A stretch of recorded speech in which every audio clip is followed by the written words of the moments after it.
bias towards one or the other. The Biden-Harris administration weaponized their authority against workers on behalf of Democrats' political supporters. They eroded the flexibility of over 27 million independent workers, threatening their ability to provide for their families in the manner in which they chose. They also attempted to dismantle the franchise model, employing over 9 million workers and empowering Americans from all communities to become successful business owners. The American people rejected these anti-worker policies at the ballot box.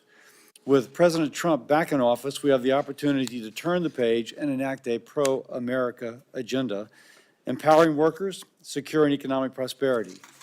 If confirmed as Secretary of Labor, I look forward to working together to accomplish this shared mission. Your nomination has support from both unions and businesses. You're in a unique position to build a bridge between these two groups to benefit all workers. With potential labor disputes on the horizon, I'm sure these relationships will be an asset to the Trump administration. There are concerns, however, about your past support for the Democrats' cornerstone legislation, the PRO Act.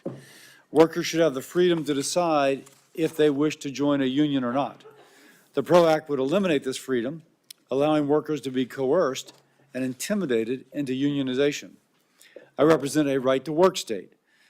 This protects workers from forced unionization. This is, of course, therefore, deeply important to me.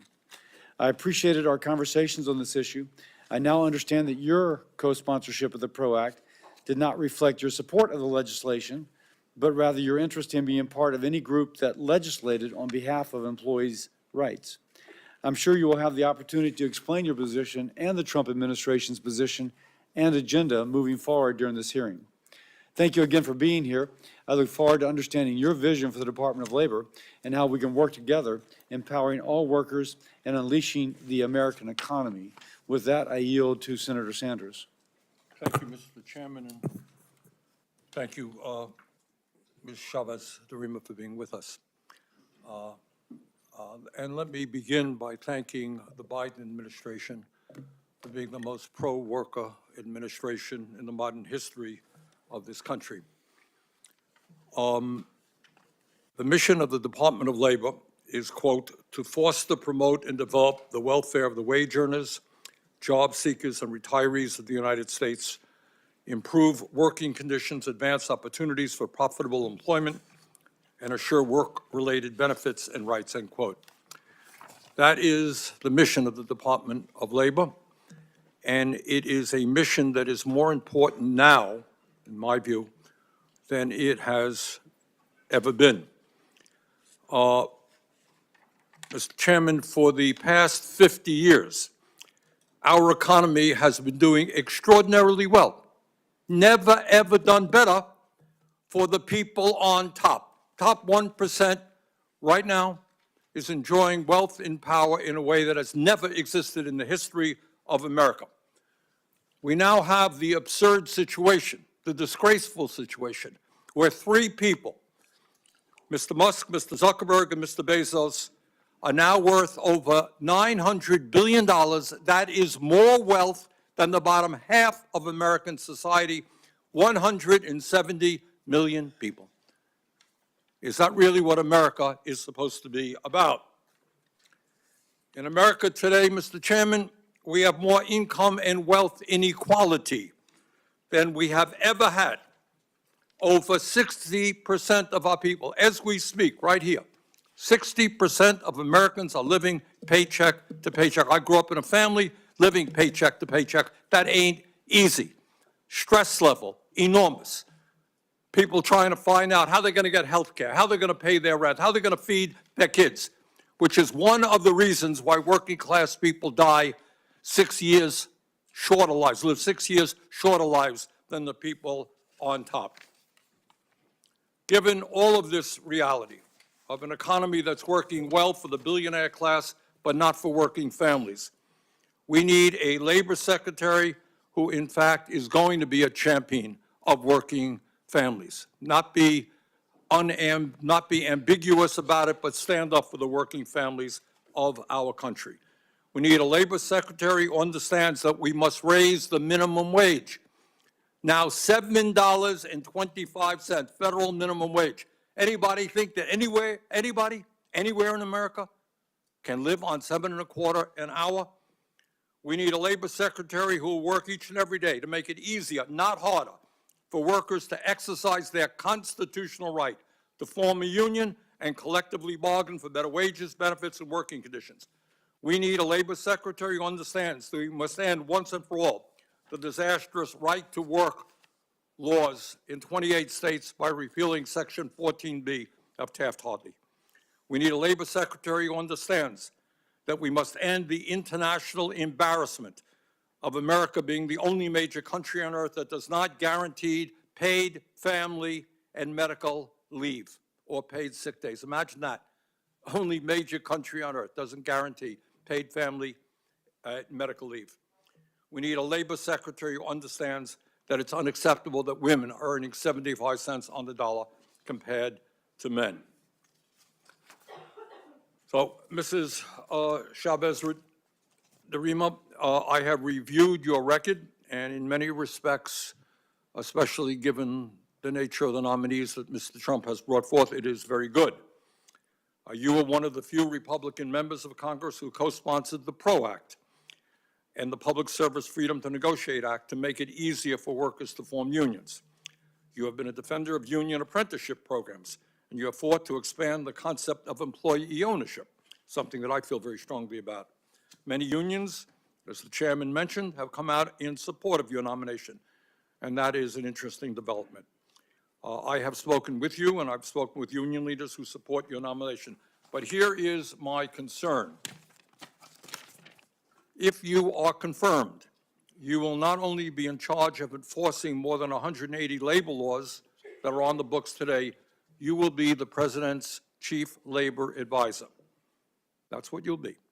When it comes to labor policy, you will have to make a choice. Will you be a rubber stamp for the anti-worker agenda of Elon Musk, Jeff Bezos, and other multi-billionaires who are blatantly anti-union? They don't make any bones about it. Or will you stand with working families all over the country? So that is really the main issue. It's not just your record. This is a very unusual administration. In my view, we are moving toward an authoritarian society where one person has enormous power.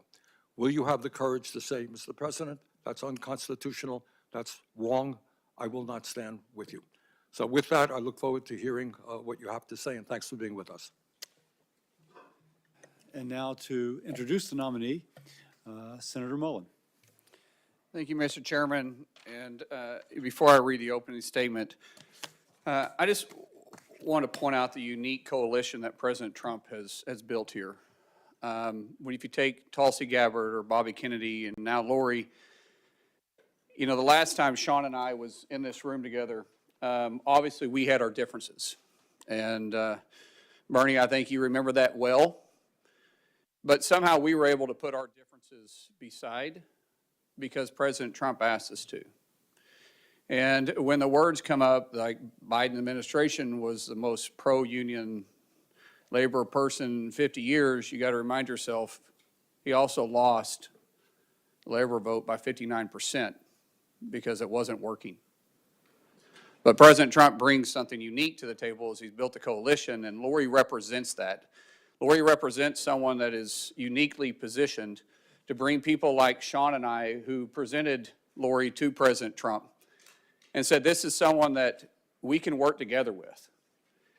And I would hope that you would set your biased opinions to the side and understand that this is a negotiation between two fractions of the party that is saying we're willing to work together. Employees don't exist without employers, and companies don't exist without employees. And I recognize that as much as anybody. And there is a position where we can be at, that we can find a negotiated agreement where we can set some differences aside, like the PRO Act. I think my position on that has been very, very, very clear. Oklahoma is a right-to-work state, but unions also thrive there. And at the same time, we can find common ground. Lori represents that. And so regardless of what you might think about the president, understand that this is someone that everybody should represent and should respect. If you're looking for a bipartisan, independent thinker that's going to represent the union that you want Mr. Sanders to say that you represent, when you understand that you have a president that's representing the Republican Party but also won the popular vote, you would think this is someone that you'd be very happy with. Because she is directly, uniquely positioned in the center. And I truly say that from a position that I've had to move a long ways. And if I can move, and if Sean and I can move and come together on this, then that, if nothing else, should set some type of an example. Even though I do joke with my new friend over here, which I had the mic and he can't defend himself here, that if we were in a relationship, I'd be the man in the relationship. He adamantly denies that. But I say that because now we're friends enough that we can make fun of each other, and at the same time, we can work together. And so I want to read my statement, but what I've covered is pretty clear, and I wanted to say that from my heart. So, Chairman Cassidy, thank you for allowing me to share my thoughts and support on the nomination for Lori to be Secretary of Labor. As the Senate has gone through the advise and consent process of confirming President Trump's nominee, things have gotten increasingly partisan and contentious. But one thing that both sides of the aisle agree on is supporting working class Americans that power our country's economy. No company can survive without employees, and no employee is hired without a company. It takes both sides to be in the boat, rowing together in the same direction to be successful. I'm only moderately successful because I've been very fortunate to have employees that was willing to get in the boat with me and row in the same direction. With Lori's unique background as a small business owner, public servant, and through her relationship with union leaders, she has the ability to bridge the gap between businesses and workers. Lori's nomination reflects a historic coalition of working class Americans and elected President Trump to a second term in the White House. As a member of Congress, she often worked across the aisle in her efforts to support this cause. One of those issues is the PRO Act, as has been mentioned a couple times. I know that'll come up in conversation today. I get it, Oklahoma is a proud right to work state. And yet, we still support Lori. But as both sides of the table can continue to work together for hardworking Americans who have been struggling to put food on the table and to create better opportunities for themselves, their children, and their grandchildren. I don't think we have to look any farther than understanding Lori is an independent, nonpartisan perspective who will always keep the workforce the top of mind. And I would really encourage all of you to take a hard look, just like my good friend Sean and I have done. So with that, I'll yield back. Thank you, Senator Mullen.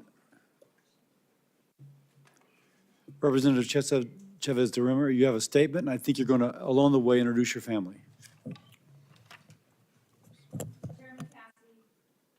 Chairman Cassidy, Ranking Member Sanders, and members of the committee.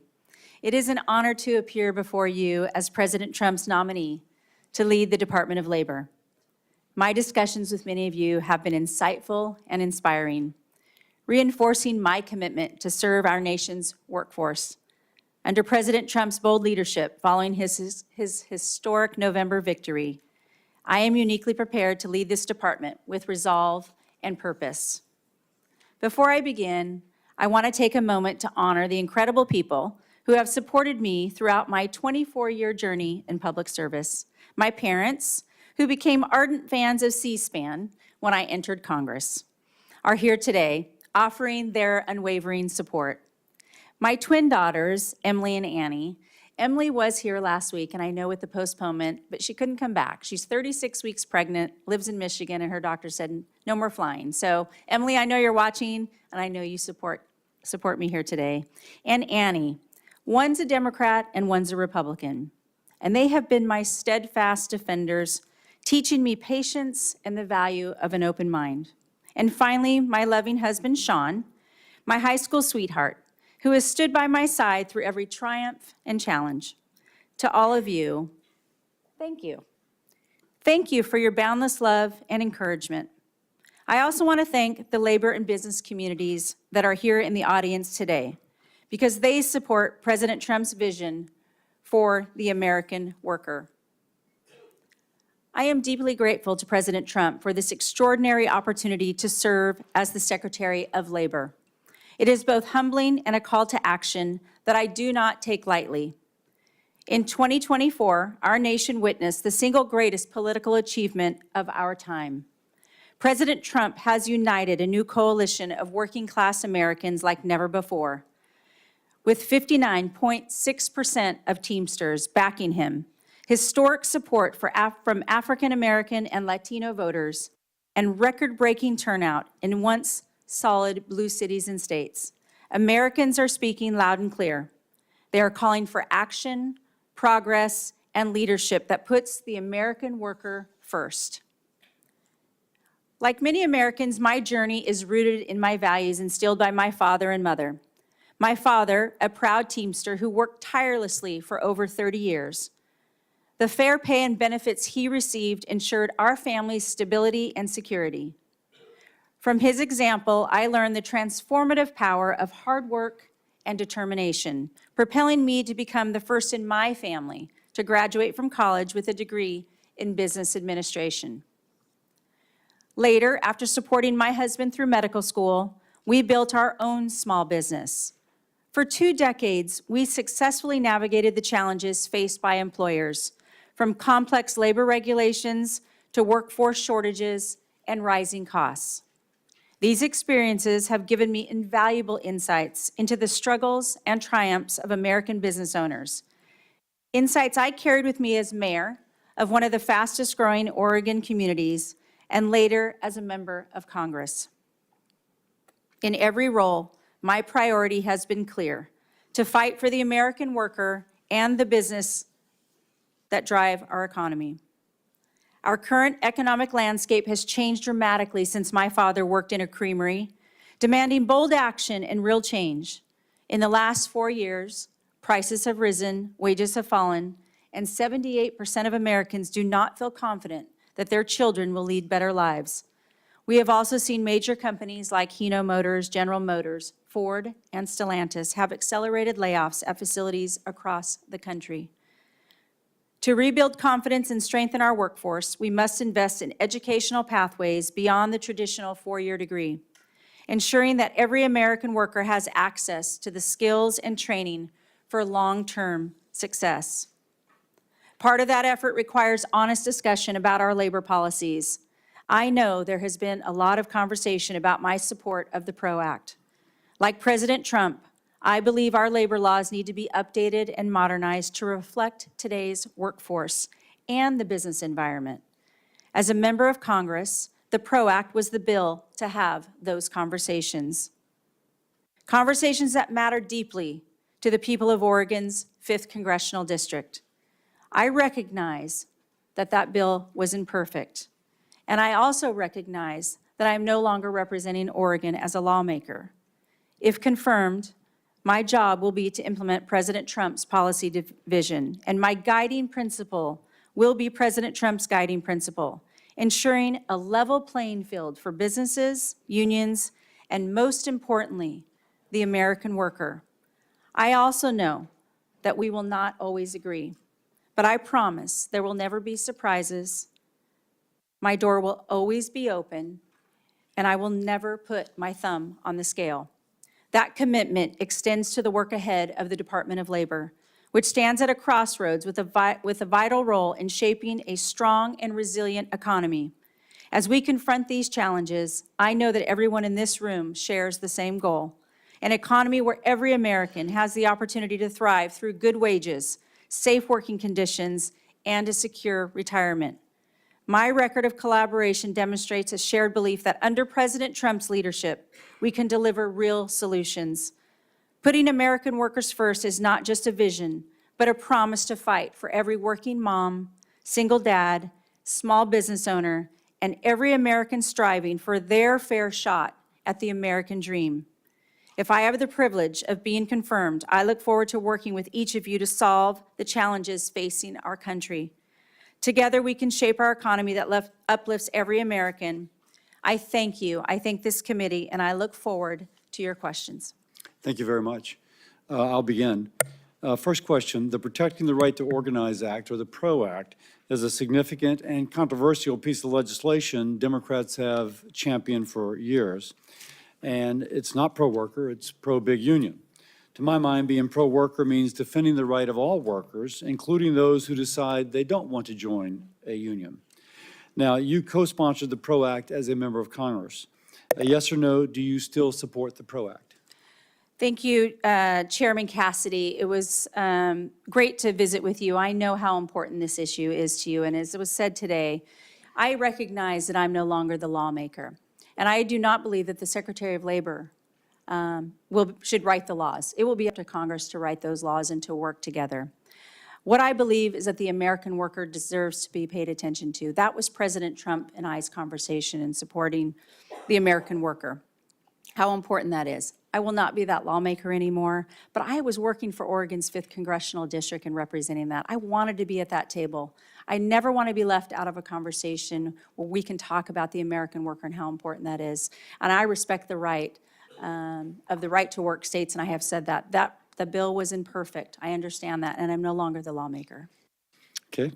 Now, the PRO Act, just to continue on that, would significantly impact franchisees and small businesses by increasing corporate control of their operations, or at least assuming that there's increased corporate control. This is yet another giveaway to large labor unions. It would make it easier to negotiate, the union to negotiate with large corporations instead of directly with the small business owner who actually employs the worker. So, question, do you believe federal law should prioritize policies that help small businesses thrive rather than imposing new regulatory hurdles which could hinder their success? Senator, it's important for recognizing that the president's goal is to uplift all business owners and uplift all American workers. Understanding the franchise business model is important to the American workforce. I supported the overturning of the NLRB rule on joint employer to support the franchise business model and supported the president in this. And I align that this is important to grow this economy and recognize the flexibility in people choosing where they want to do business. So by that, am I to take that you would commit to reexamining DOL's joint employer guidance to provide small businesses with a clear roadmap on the issue? Yeah, thank you, Senator. Certainly, if confirmed, I'll be looking at all regulations and determining and looking at all of these rules and regulations, and specifically that one. And I think the small employer wants that clear roadmap. Yes, absolutely. Okay. Next question. Approximately 27 million workers work as independent contractors, including working moms, caregivers, self-employed business owners. Now, for many, the flexibility of independent work is essential to balancing personal responsibilities and earning a living for their family.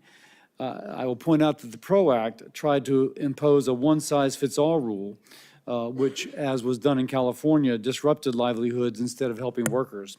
So question, if confirmed as Secretary, will you commit to refrain from implementing any rules stripping independent contractors of flexibility they need to provide for their families and to simultaneously contribute to the American economy?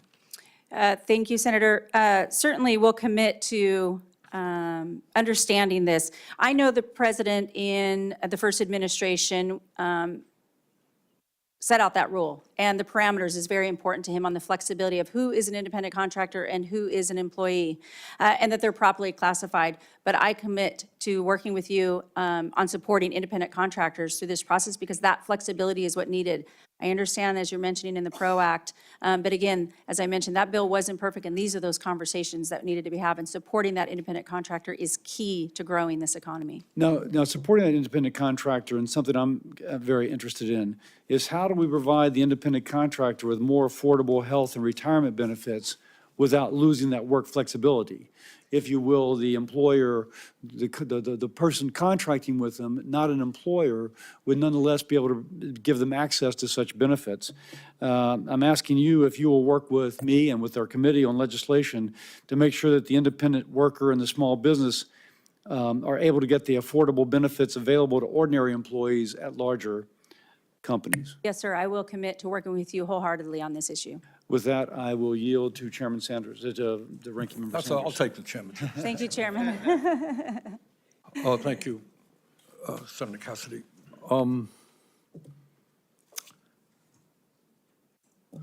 You're not the Congresswoman from Oregon anymore, right? No, sir. Okay. You're trying to become Secretary of Labor. Let me back up and say a word about what the PRO Act is. I'm not sure that most Americans know what it is. The reality is that in America today, labor unions have the support of some 70% of the American people. You know why? Because people understand that the big corporations and their bosses have all the power. People understand that CEOs make 300 times more than their workers, and people say, you know what, the only way we're going to get decent wages and benefits is when we organize. Millions of people want to join unions, but they can't join unions. You know why? Because corporations, day after day, operate in illegal ways. They break the law. They say to somebody, you were late 3 years ago. You're a pro-union, you were late 3 years, you're fired. We're going to take you into a captive audience, and for hour after hour, we're going to tell you how bad unions are. You want to join a union? Fine, you vote for a union, we're moving the plant to China. All of that stuff happens to be illegal. All of that stuff happens to be done every single day by corporate America. So, let me go back to the original question. PRO Act is designed to prevent illegal behavior on the part of corporate America, on the part of employers, so that workers can make a free choice. Do you support the PRO Act? Thank you, Ranking Member Sanders, and I appreciate the conversation. I support the American worker. President Trump.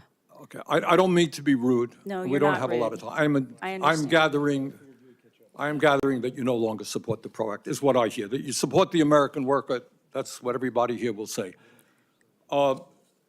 Ms. Chavez-DeRemer, in 2021, President Biden signed the Bush-Lewis Act that prevented the earned pension benefits of some 2 million union workers and retirees from being cut by up to 65%.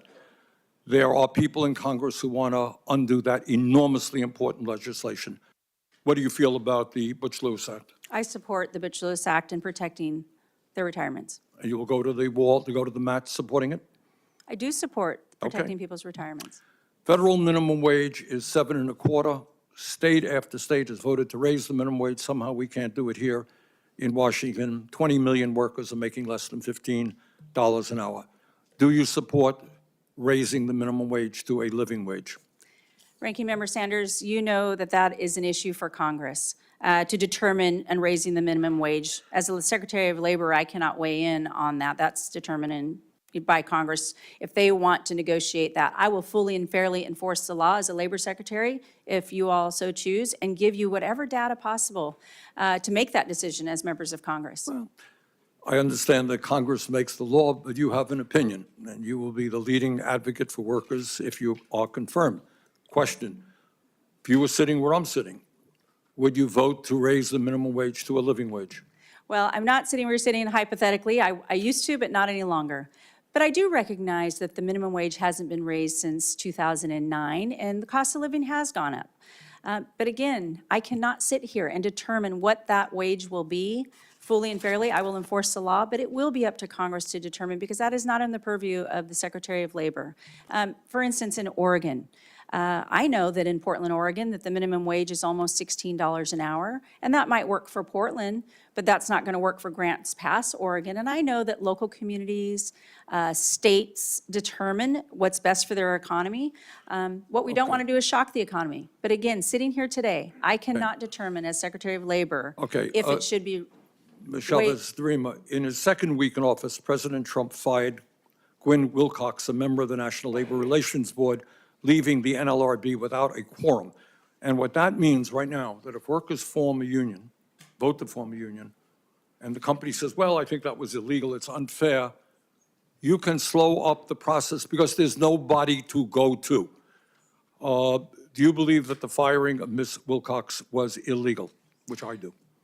President Trump has a right to exercise his executive power, how he sees in consultation with Are you with concerned his that we do team. not have a functioning NLRB right now? The NLRB is separate from the Department of I Labor, but understand I that. do believe that the function of the NLRB is important, and I will always take that into consideration doing my Are you job. concerned that we do not have a functioning NLRB now? Well, again, I have not been read in with President Trump, but he has a right to exercise his executive power, and I do believe the NLRB has an important role, independent of the Department of Labor, and I respect their position as an independent agency. Thank you. Senator Paul. Welcome. I Thank enjoyed our you. meeting in our office, and I know you're aware of this, but about half the country has right-to-work laws. 26 states have them. When you compare right-to-work states with non-right-to-work states, you see that the right-to-work states have double the employment growth. If you look at manufacturing jobs, they have 5 times the manufacturing job growth.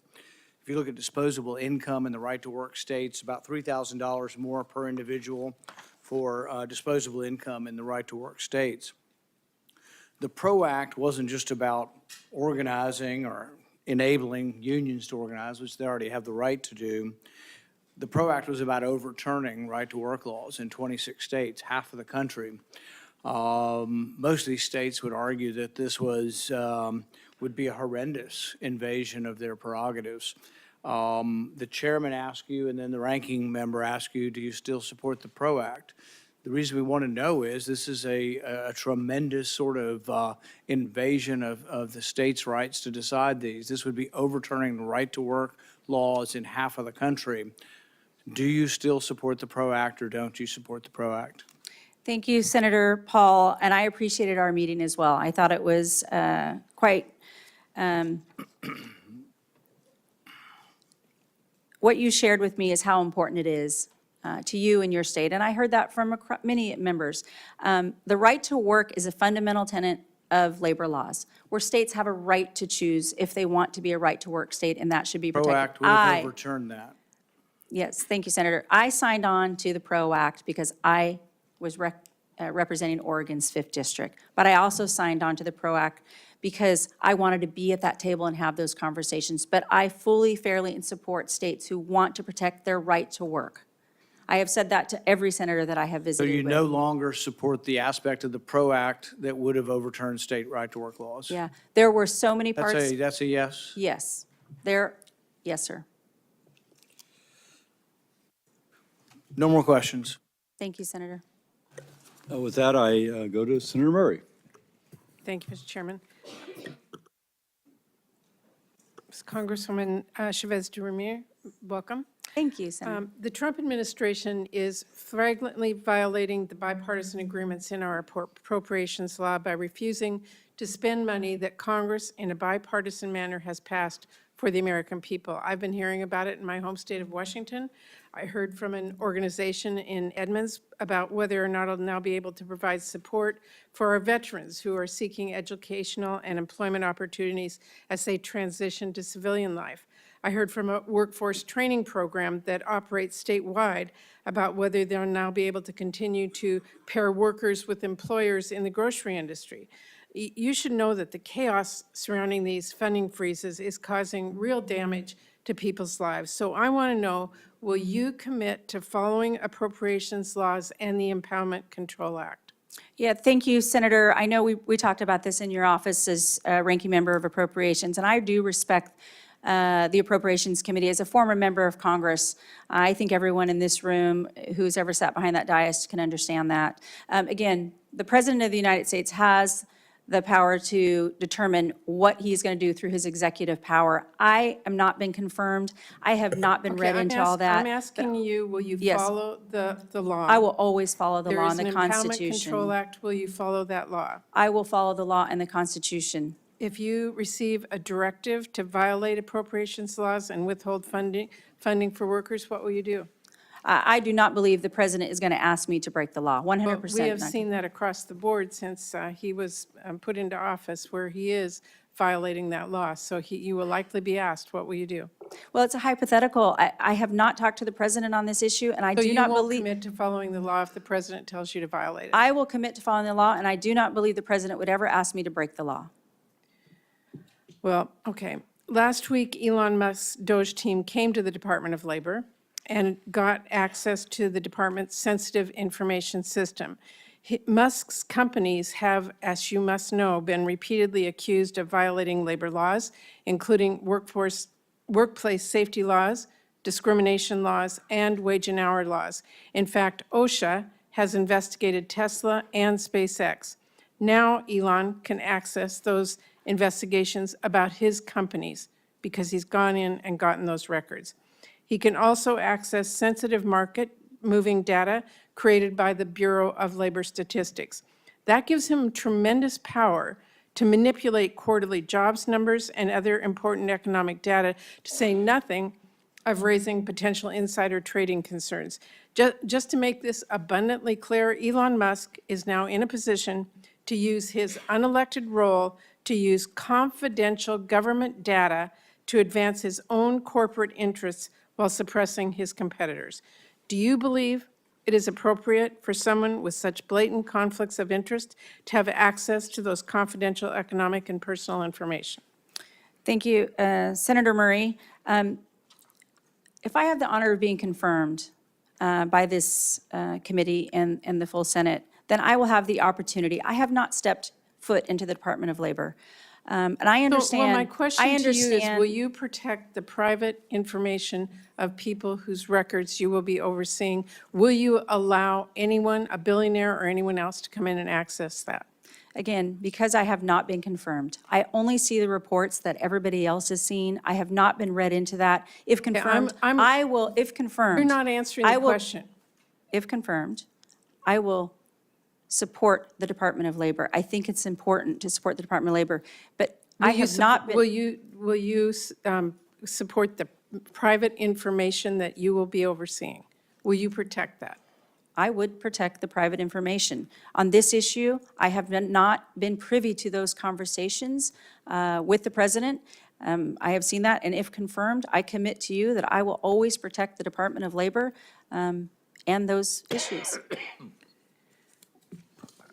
Well, let me ask you about child labor. It's an area that I've been very worried about, the rise of child labor violations. The Wage and Hour Division at the department has actually seen a 31% increase in minors employed in violation of child labor laws since 2019.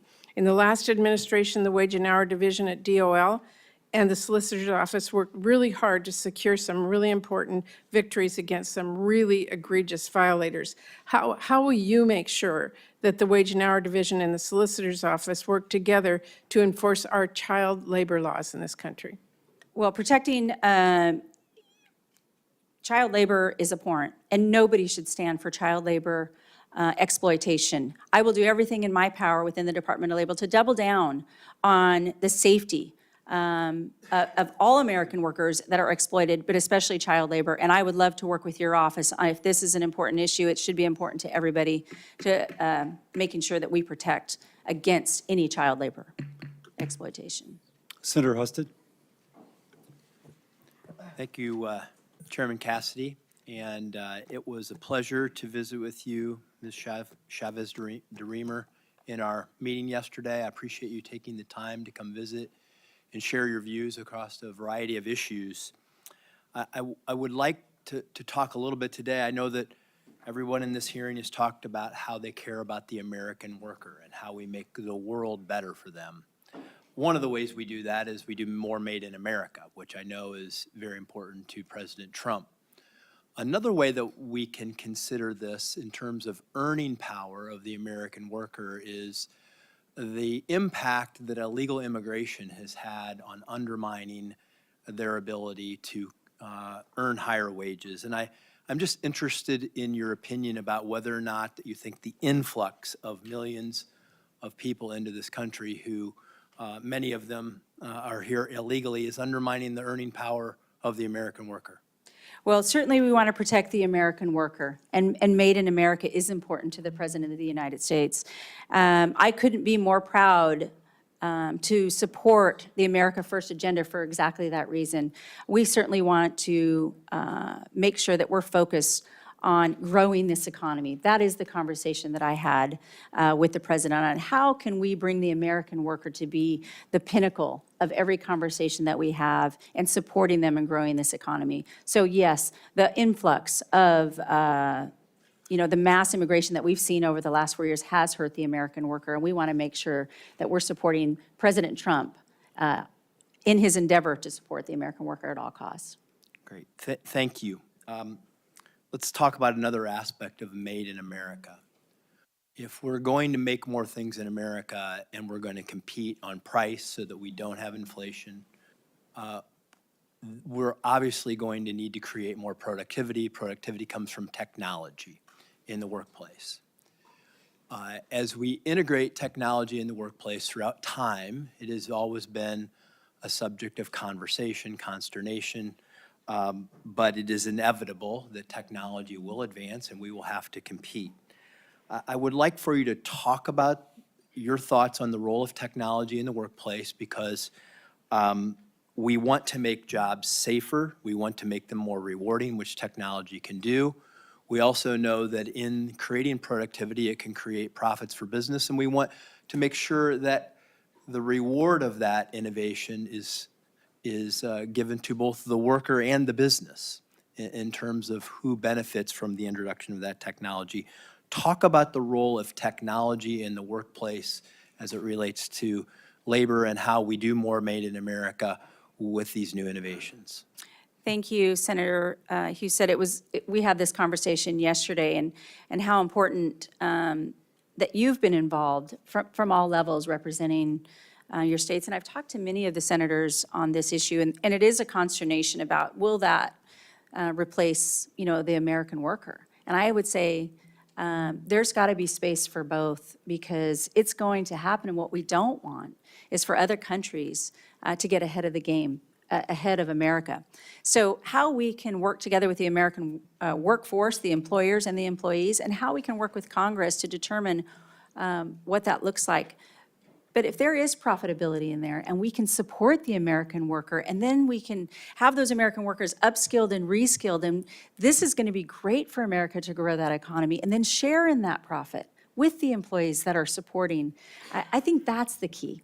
The President and I had a conversation specifically on building that bridge between the employer and the employee and labor and business, all of that. And if we grow this economy, we can do to bigger and better things, and everybody can live that American dream, as you mentioned. So I look forward to really diving in as the Department of Labor and giving the resources, not only to those businesses, but not only to those employees, but to members of Congress who can take this story back to their states and know that the Department of Labor, and as me as a leader, is going to work on their behalf. And a final component of that is that many, many Americans can have higher paying jobs if they have the right kind of skills. They don't need to go to college. They can get there through apprenticeships. Talk about how we can expand apprenticeships and make sure that we're helping the American workforce get the skills they need to compete, be more productive, and help America win. And one of President Trump's #1 focus is the expanded apprenticeships, is the investment in apprenticeships, making sure that we have the skilled workforce. I know as a former mayor and working with business owners and working with community colleges, that not everybody's going to get that 4-year degree. We have to pay attention that they have the skills that they need, that they can connect right to the business owners in their communities and reinforce that and not have to pick up and walk away. There's nothing that I want more than for business and employers and the education departments to work together and really have a skilled workforce. Thank you, Mr. Chairman. Yeah, thank you, Senator. Senator Baldwin. Thank you, Mr. Chairman. Ms. Chavez-DeRemer, when we met, you expressed your strong support for registered apprenticeships. So I want to dig a little bit deeper on that last question you were asked. That was reassuring to hear, particularly in light of the first Trump administration's effort to fund non-registered apprenticeships, or IRAPs, as they're called. You also said that you had not yet had an opportunity to talk with the president about policy at the time we met. Have you had the opportunity to talk with the president about about registered apprenticeships? And if so, has that changed your position?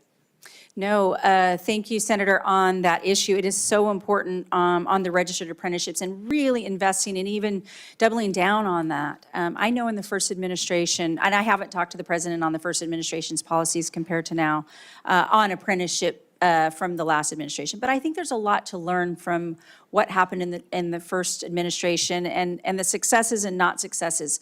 But right now, we're focused on the registered apprenticeships, growing those, investing in those, and making sure that those are adhered to. Thank you. I want to also dig a little bit deeper on appropriated funds. The Labor, Health and Human Services Appropriations Bill includes dedicated funding for apprenticeship programs and specifies that the funding is only available for registered apprenticeships. So I ask this in the context of actions this administration has already taken, including a government-wide funding freeze that has now been halted by the court.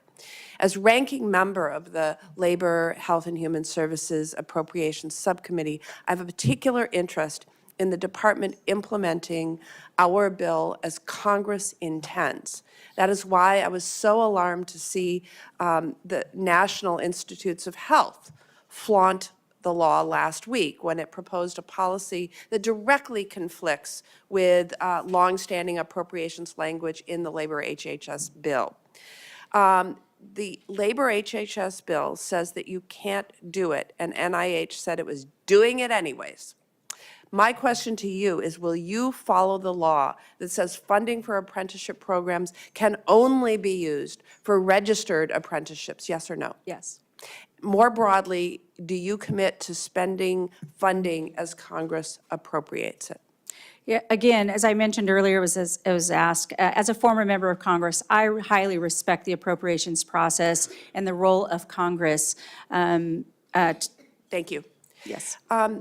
The nation's nurses face challenging working conditions, and they are too frequently exacerbated by instances of workplace violence. We talked about that in my office. I appreciated that you said that you really take that issue seriously. Right now, the Department of Labor plans to issue a notice of proposed rulemaking in June of this year for the workplace violence in healthcare rulemaking. Do you commit to getting this proposed rule issued by June of this year and finalized in a very timely way?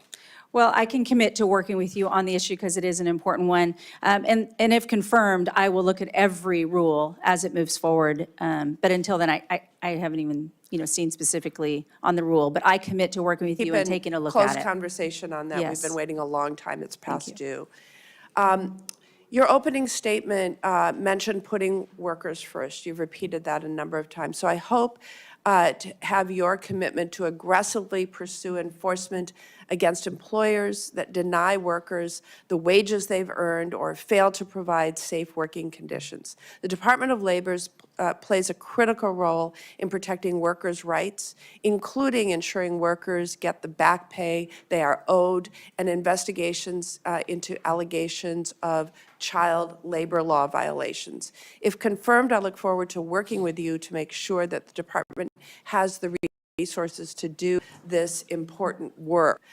Can you commit to me that this important work will continue under the Department of Labor, at the Department of Labor under your leadership, yes or no? Yes. Can you confirm that information under the Department of Labor's Wage and Hour Division on their website will remain up to date, publicly accessible, and comprehensive like it is today? Yes or no? Again, I have not been at the Department of Labor. I have not, but I look forward to working with the agency heads and making sure that people have the information that they need. All right, one last question. The Women in Apprenticeship and Non-Traditional Occupations Grant Program. Senator Baldwin, time's expired. All right, I will submit that for. Thank you, Senator. Senator Banks. Thank you, Mr. Chairman. Ms. Chavez-DeRemer, we served together in the House and worked together on the House Education and Workforce Committee, where you were a leader. You worked on many of the very issues that you are testifying about today. You are enormously qualified for this position, and I'm proud to support you. But can you explain to us for a moment what it means to you to put American workers first in this golden age of America's economy? Thank you, Senator. Well, it's important to me, as was mentioned, the American worker. But we have to make sure that the American worker is being fortified with not only the skills that they need in order to answer the call, but people are looking for the American dream. People are wanting to have the skills to work in whatever they determine that to be. Again, we're seeing it's not the four-year university always, it's the two-year. It's the certificate base. It's answering the call so they can have mortgage-paying jobs for their families and understand that we're going to protect their benefits and their rights and safety in the workplace. The Department of Labor is sole focus is to make sure that we are protecting the wage earner, that we are helping the job seekers who are out there looking and really reinvigorating the job seekers who have decided that they don't want to look any further, and then protecting those retirees. As member of Education and Workforce and working together. Workforce investment, workforce development, I think is going to be key for all of our respective states. This shouldn't be a party issue. I have said this over and over again. That's why I've always worked across the aisle, because the American worker, we don't know what their party is, but we know that it matters to them to protect their families. I know how important my family's jobs were for us growing up, and I know how important it was for my husband and I to build that business for our children and soon-to-be grandchild. So I look forward to continuing down that road and always keeping that American worker at the pinnacle. And President Trump has said the same thing, and we align on this issue. The American worker, this new coalition, this new direction is where we're headed in this country. Very, very well put. I know you know this. Indiana is the top manufacturing state in the country. Yet the China shock wiped out 5 million manufacturing jobs in this country. And yet the federal government programs that were built to help those people who lost their jobs, way too many of them were left behind and didn't get a job as good as the manufacturing job that they had before because of the efforts of China to wipe out so many of those jobs in our country. How can we better serve those people? How do we get those people back on their feet and help them find meaningful, good-paying jobs like the one that they had before that was taken away by our biggest enemy, China? That's right. Well, again, it's that workforce investment, that workforce development. Oftentimes, as a former mayor, if we don't go out and talk to the business community, if we don't go out and talk to those employers about what they're seeking and how they can find those jobs, we have to make sure that we are the leaders in this nation and in the world, not China and not any other country. President Trump, the golden age that you mentioned, this has been first and foremost the America First agenda and workforce development and protecting the American worker and have them the ability to earn those wages and live the American dream is number one in the America First agenda. That to me is telling why this coalition, this new direction of bringing labor and business and support is to uplift all Americans. And this is first and foremost on the president's mind. Back in November, when President Biden was still in office, his Labor Department reported a 31% increase over the last 5 years of illegal child labor in America, a direct result of open borders. And I wonder, have you thought about what the Labor Department or President Trump and your leadership can do to save those kids who are in our country being illegally exploited for work in America? Well, I have not had a conversation specific to that topic, but I know how important it is to protect well, first of all, children who have no fault of their own are being exploited. We never want to exploit our children. Again, as I mentioned, it's abhorrent that we would ever in this country choose to do so. So we will make sure that our workers are safe, we will make sure that our children are safe, and that we will make sure that we are heading in the right direction to protect our businesses and protect our workers and never exploit our children. We'll double down at the Department of Labor if there's any bad actors doing so. The Labor Department is responsible for combating human trafficking That's and right. forced labor under the Fair Labor Standards Act, and the Biden administration completely ignored these kids that came into that were brought here illegally and being exploited. And I know that's something that you'll take very seriously and work on. I look forward to working with you. Absolutely. Thank you, Senator. I yield back. Senator Murphy. Thank you very much, Mr. Chairman. Thank you very much for your willingness to serve and coming before this committee. I think Senator Murray's questions were really important regarding the security of data and sensitive information at the Department of Labor. And so I just want to drill down and, maybe make a finer point here. Elon Musk is right now the subject of several OSHA investigations. Multiple companies are subject of multiple investigations. His rocket company has an injury rate that's about 9 times higher than the industry average. I heard you say that you're going to protect data privacy, but let me just ask once again the very specific question.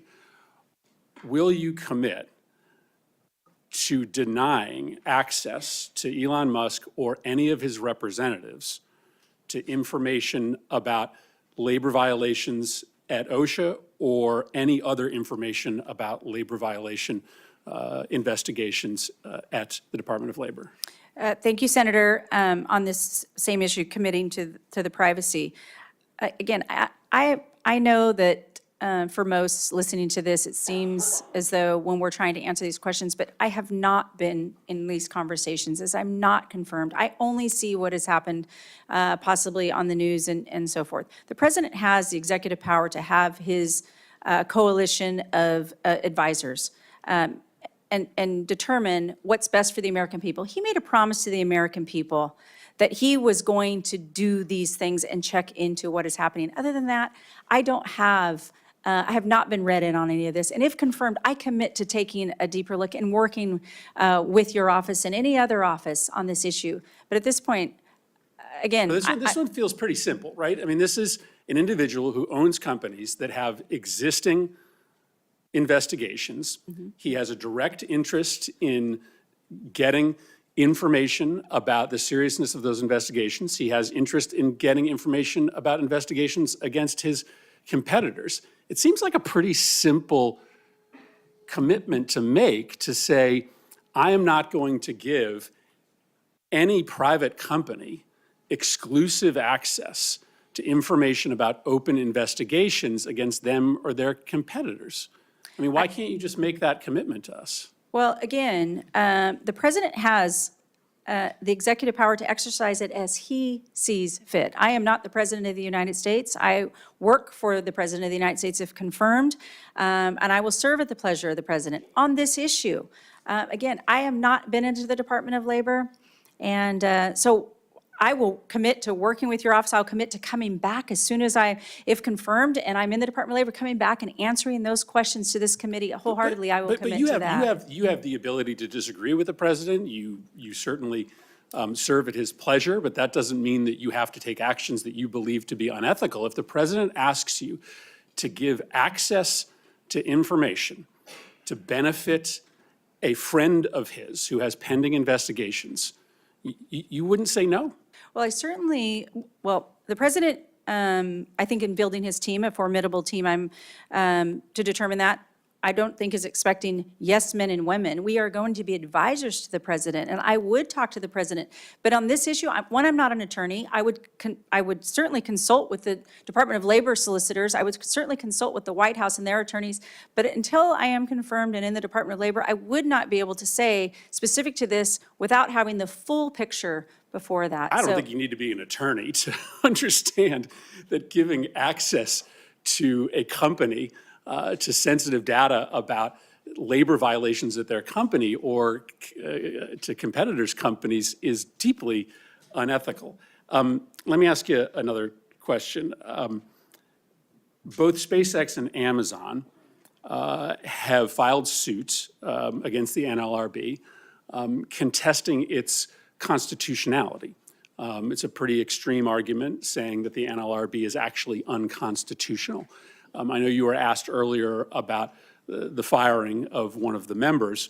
Do you believe that the NLRB is constitutional? I believe the NLRB definitely has its authority, and I respect that authority. I know you mentioned, or I mentioned, that I'm not an attorney. That being said, it looks like the courts are dealing with that. But what I respect is the fact that it is separate, independent agency, and I think it has a role to play, and I respect that. And as the Department of Labor Secretary, if confirmed, I will take that very seriously. But do you believe that it's constitutional? Yeah, I believe that We'll You can continue. answer that question real fast. Yeah, thank you. I definitely believe that the NLRB is an important agency, independent. And I will work with the NLRB as we, have very different jurisdictions, but we often overlap. And so I think it's important to recognize that it is an important agency, independent, and so forth. Senator Moody. Yeah. Thank you, Chairman Cassidy. Hello, congratulations on your nomination. Thanks for being with us today. Yeah, thank I you. wanted to follow up on something my colleague, Senator Banks, brought up, and you mentioned that you had not had a conversation about this, but I'm hopeful that you have paid attention to what's been going on and studied what's been happening to so many children throughout our nation, especially over the last 4 years. It is common knowledge now, it is not a political opinion, that under the Biden administration, hundreds of thousands of minor children flooded into our country. Many were forced into labor trafficking, working many hours a day, even undercutting American wages, but to the detriment of many of these children. Some were injured, some died. It was heartbreaking. As a mother of a child that is around the same age that some of these children were forced into this labor, I find it appalling that more people were not speaking out about this, and certainly unacceptable that we had an administration that was not talking about this every single day when these horrors were taking place in our own country. Florida was so upset about it, we kept asking routinely for more information from the administration so that we could monitor what children were in our state and care for them and account for them. We even launched a grand jury investigation. I just wanted to quote for you what that grand jury found. And again, this is community members, not politically driven.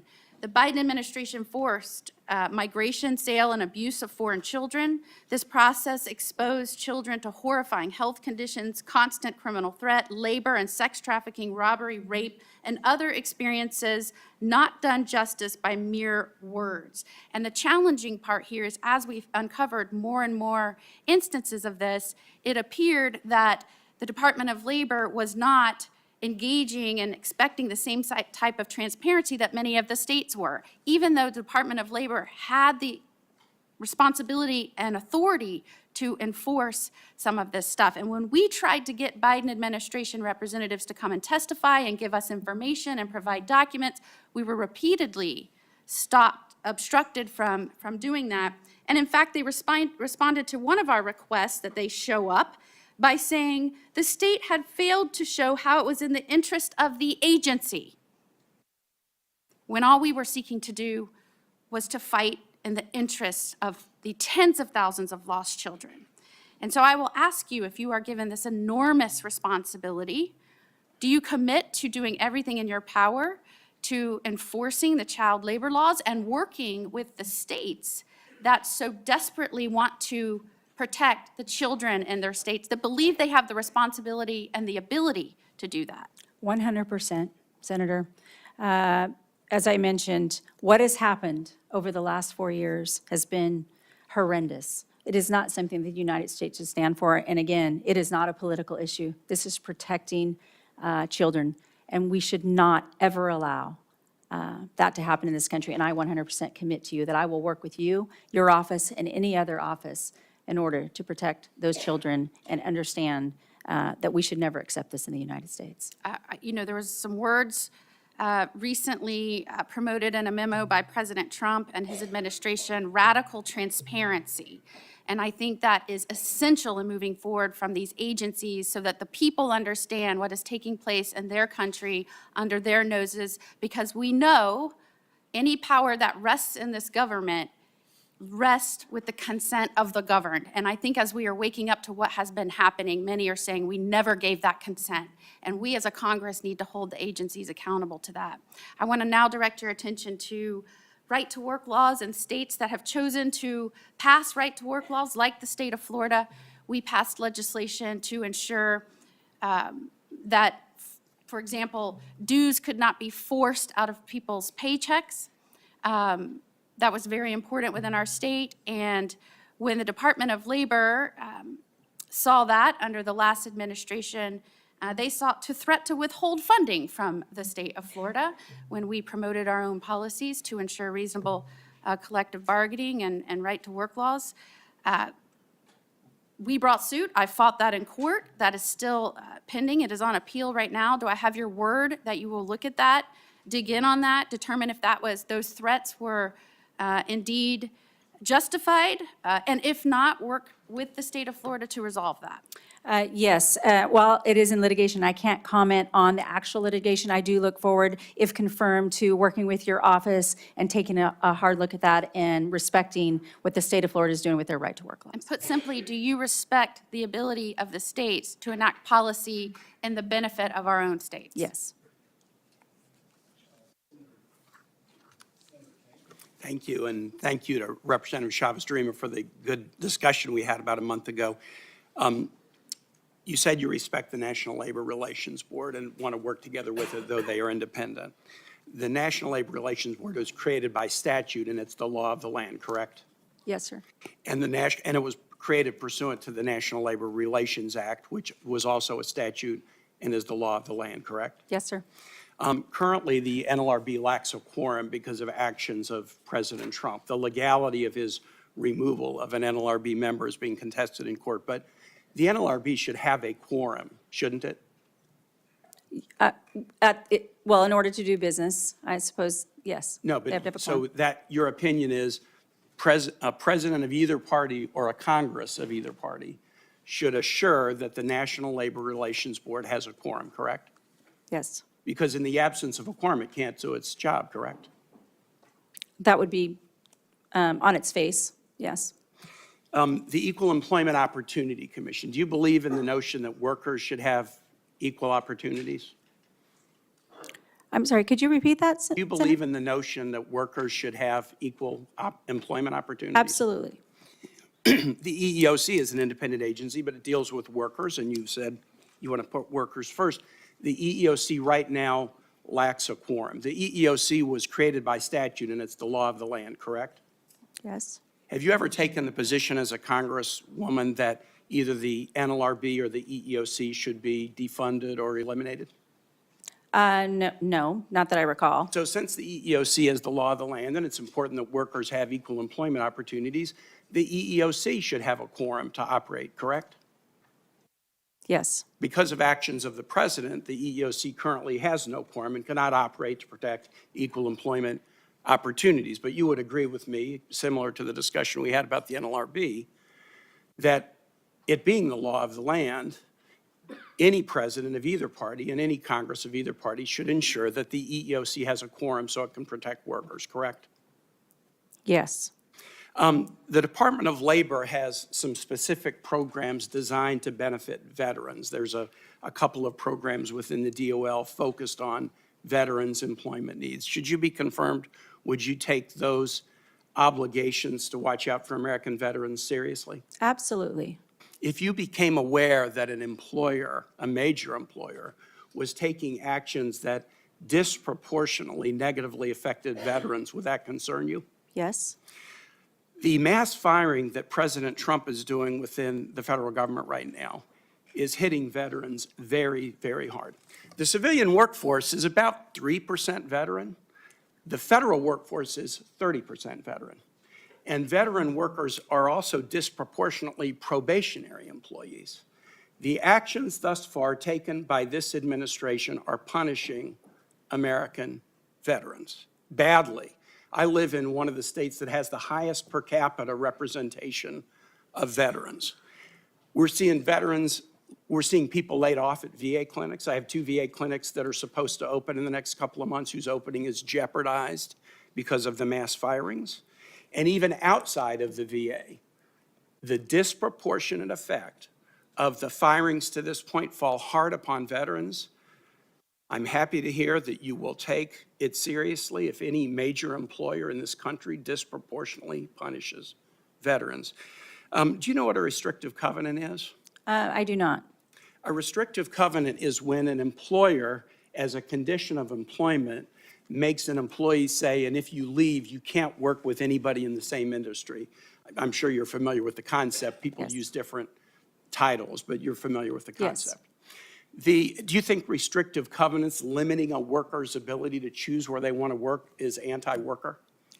Well, I'm assuming you're probably also naming those The non-competes? Yeah. Is that what you're referring to? Yeah. Actually, and- non-compete is the better. Yes, you're Yeah, right. I'm sorry, when Yeah. I didn't recognize the other term. Both are used, but non-compete's probably more common. Yeah, so, and I know that that's primarily taken up by most of the state jurisdictions on whether that's their law or not their law, and that determined by that. So I think it's dependent on what the state's laws are and how they focus and But implement those. if you want to put workers first, restricting their ability to find a job after they leave one employer, that's not putting workers first. It restrains workers. The reason I ask is that in the absence of quorum at the NLRB General Counsel has just issued a memo rescinding a previous order of the Biden administration protecting workers. Put workers first. Thank you, Senator. I yield. Thank you, Senator. Senator Collins. Thank you. Ms. Chavez-DeRemer, a major provision of the PRO Act, which you co-sponsored, would eliminate secret elections when workers vote on whether or not to organize. The secret ballot obviously helps to protect workers from intimidation, pressure, and retaliation. Do you continue to support the elimination of secret ballots in union elections? I do not support that portion. That's an important, supporting the secret ballot is key, not only to protect the employee from maybe a bad union, but also a bad worker. So I think it's good to have that democracy in keeping those ballots protected, the secret ballot. Let me turn to a different issue. In the last administration, OSHA published a proposed rule that would affect our firefighters and our fire departments. I've heard directly from many volunteer and rural firefighters from the state of Maine who have concerns about the high compliance costs and what they view as totally impractical training requirements that this rule would impose. Some of the larger departments could accommodate these changes, but the majority of the fire departments in Maine are not large. They're serving small rural communities. OSHA itself has estimated that the nationwide compliance costs could exceed $100 million per year for volunteer fire departments alone. And so the result is going to be closed departments, a reduced firefighter workforce, and harming public safety in small rural communities. Although there may be some benefits to take a look at the old standards and see if they are updated, what OSHA has published would be extremely harmful and actually decrease public safety in rural America. What is your position on this rule, and will you re-examine it if confirmed? Yes, Senator Collins, I will look to re-examine. I would imagine all rules and regulations if confirmed once I can get in those doors and fully understand. But protecting our first responders, we've seen it in a small community like Happy Valley, Oregon, and beyond. Protecting our firefighters and making sure they have the resources they need and helping them, of course, comply, but sometimes understanding what that compliance looks like, I think is a remit of the Department of Labor for all rules and regulations. People want to comply, but the cost that they would close their doors is not going to be good for any community. And I promise you, if confirmed, that I will take a hard look at that regulation and work with your office as well. Thank you. Last year, the state of Maine had 15 million tourists.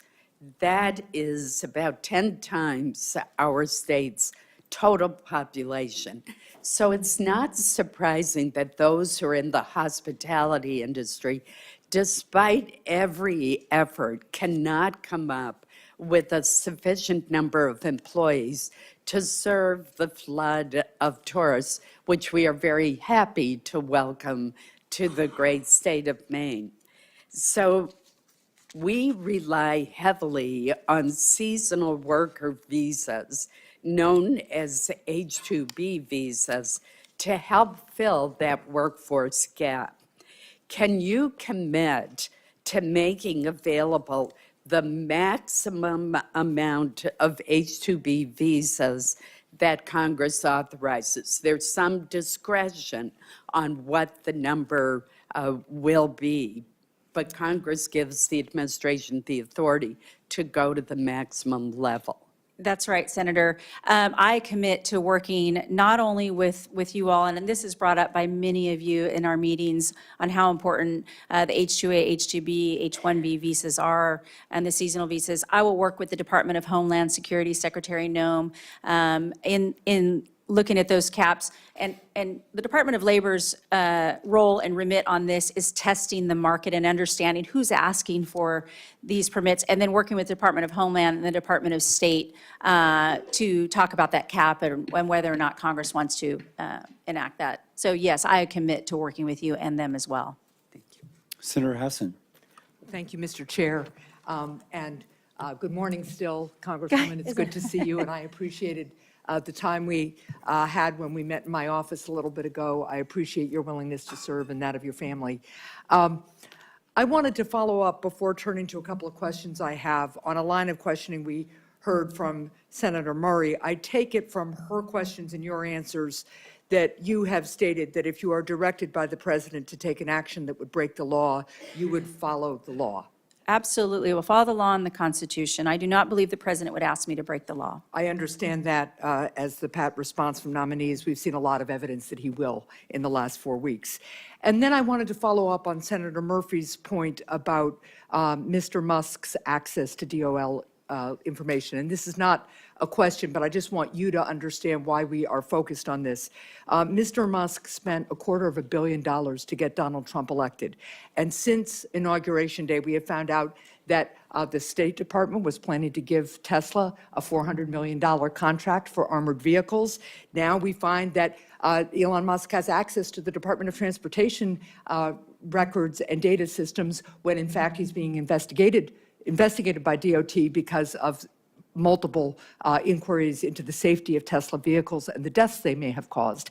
Then we find out that he's got access to the Department of Labor information. He's got programmers with him when we know that he's being investigated by the Department of Labor. So it seems like Mr. Musk is getting a big payback from Mr. Trump right in the first month of this administration, and that concerns us greatly. Now, I did want to turn to a couple of issues that you and I talked about. We have a shared interest in increasing access to apprenticeship and workforce training, and there's been real bipartisan focus on that.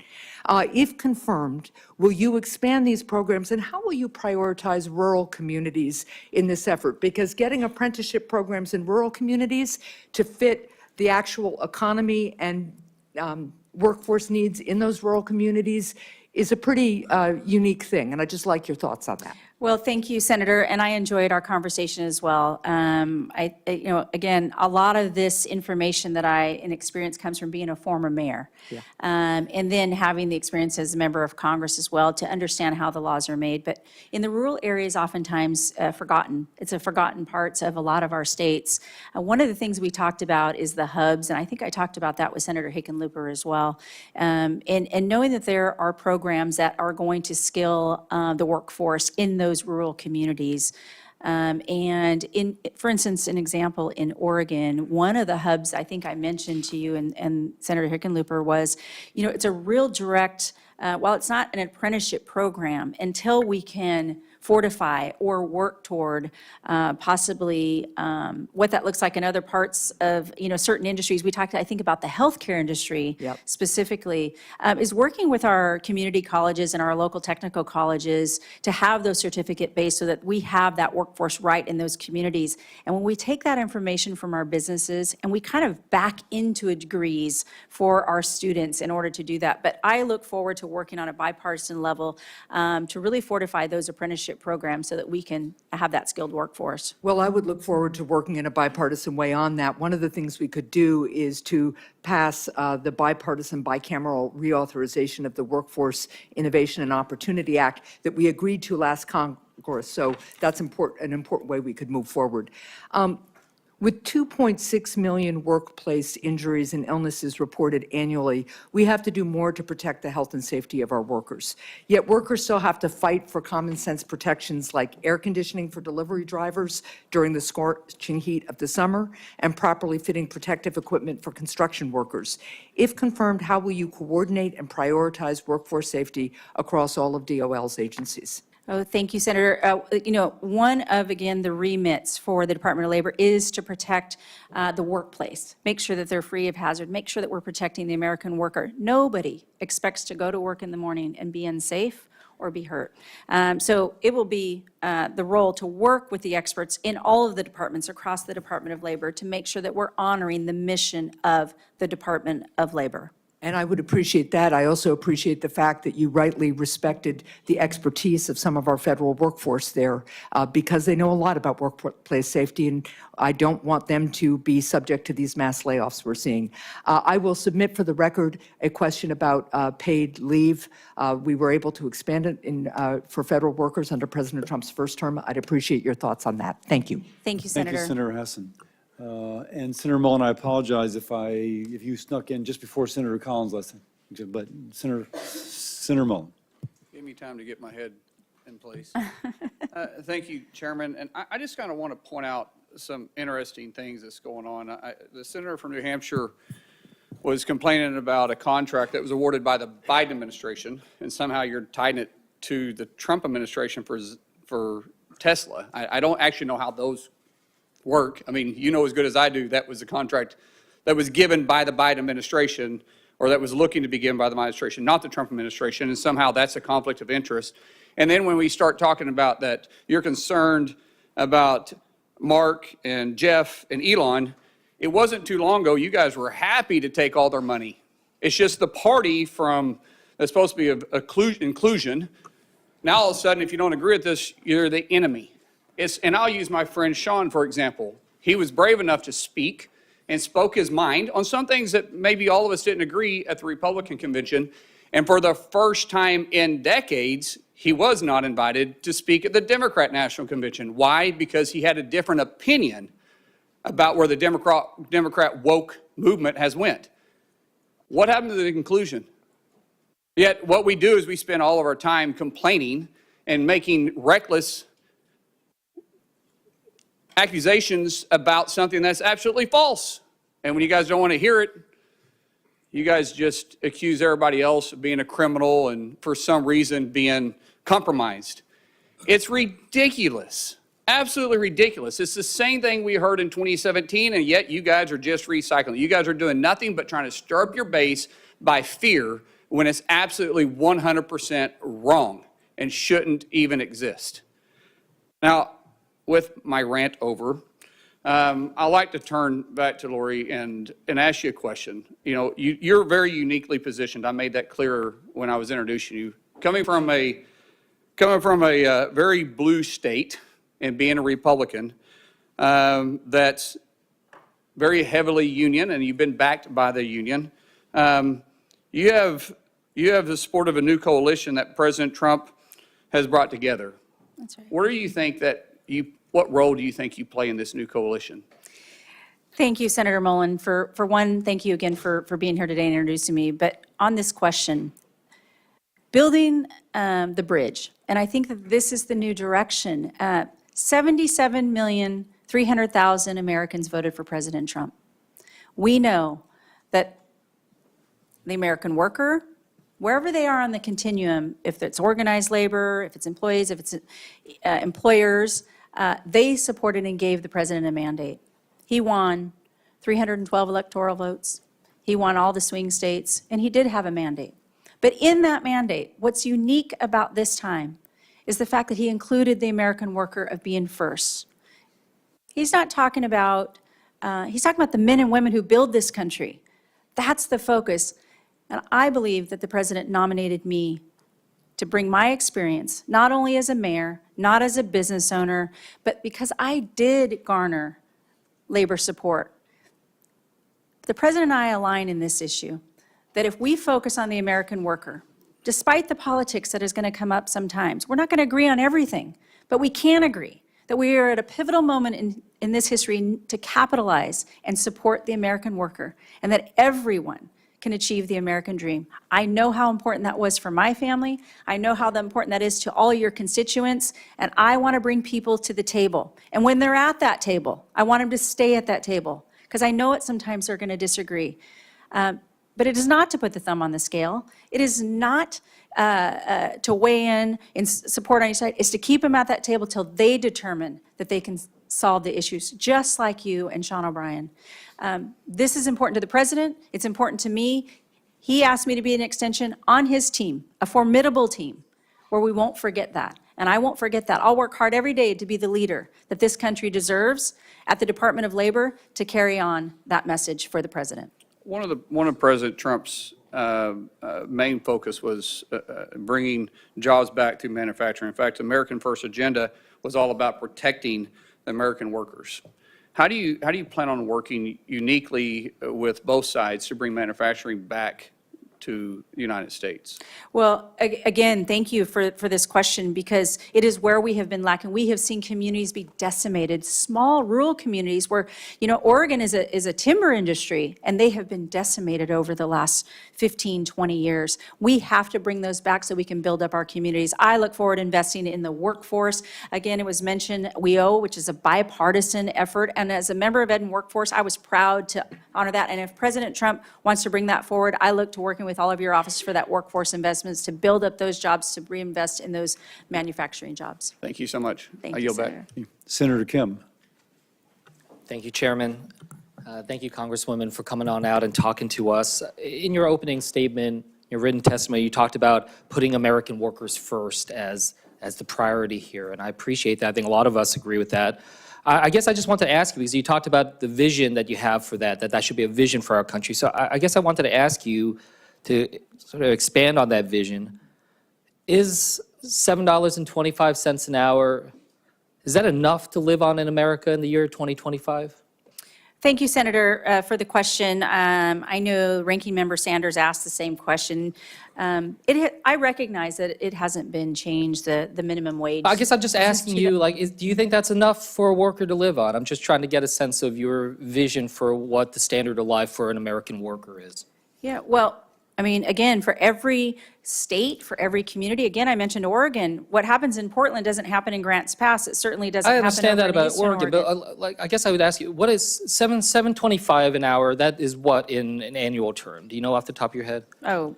It's not a math question. Yeah. So I'm just trying to get a sense of it. So it's about $15,000 a year. Yeah.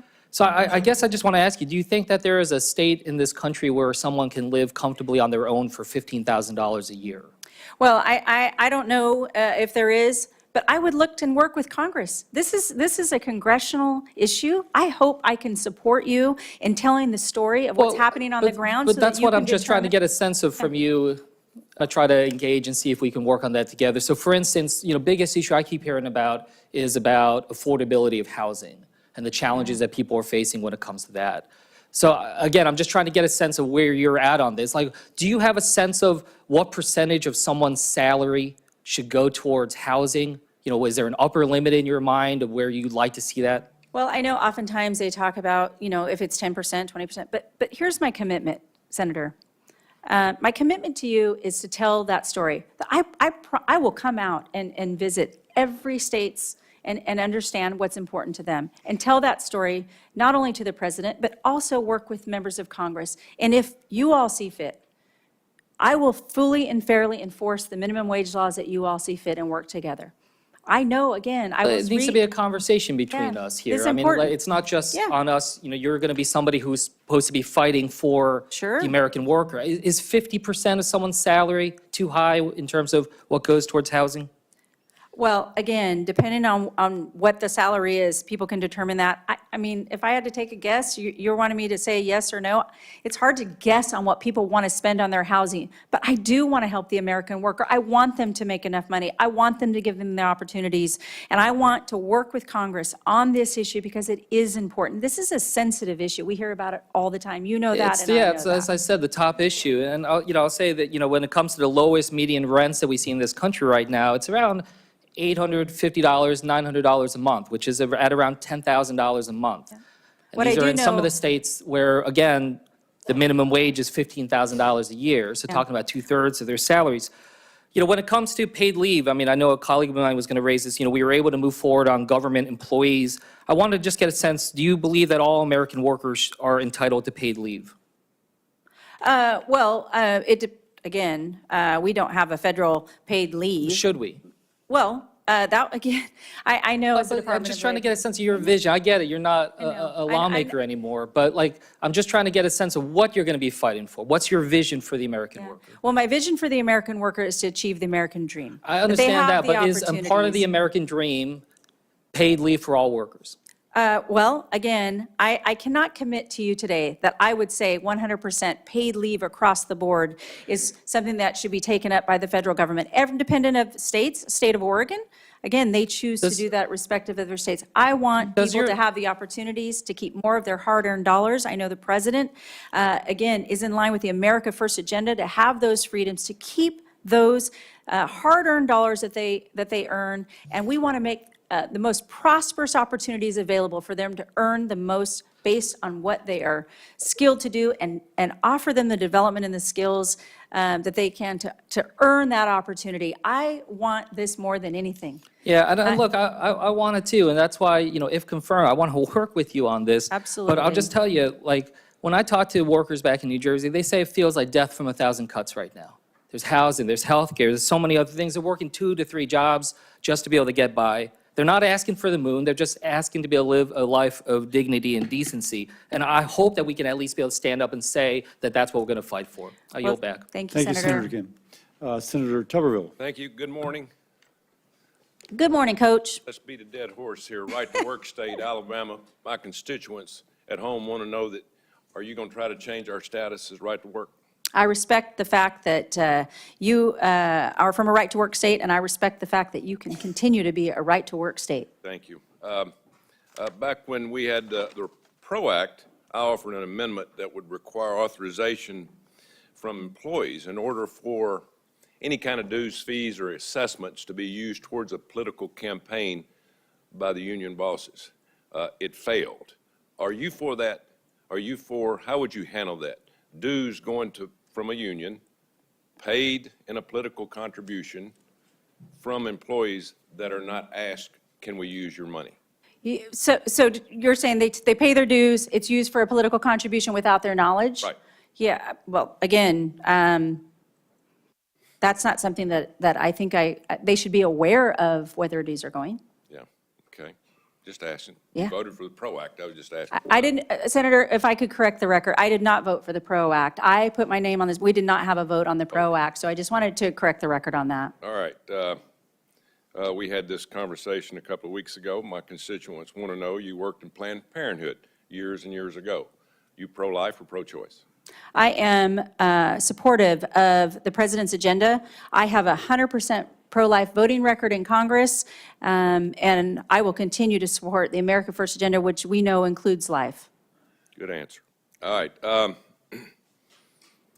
Talk to me about legal immigration. In my state, we have the most engineers in the country, in the state of Alabama, because of NASA and defense contractors and all those things. We're running short on a lot of engineers, high-tech people that are well-trained in our country. For some reason, we're running short because big tech is growing. Where do you stand on legal immigration? Your thoughts? Well, I'm supportive of legal immigration only. I mean, I don't see another But way around at it. what But you're level? talking about, Yeah. are you referring to the H-1 visa program? Anything to do with high-tech, anything to do with engineers, Yeah. that, eventually we're going to have to allow more people to come, but not to tear down the structure of young men and women having a chance to make a better living because they spent 4 or 5 years at a university and have to pay their bills. No, I appreciate that so much that you brought this up. Certainly we never want to replace the American worker. We want to make sure that we're investing in the American worker and they have the skills needed for the high-tech industry, as we see moving forward through a lot of our respective states.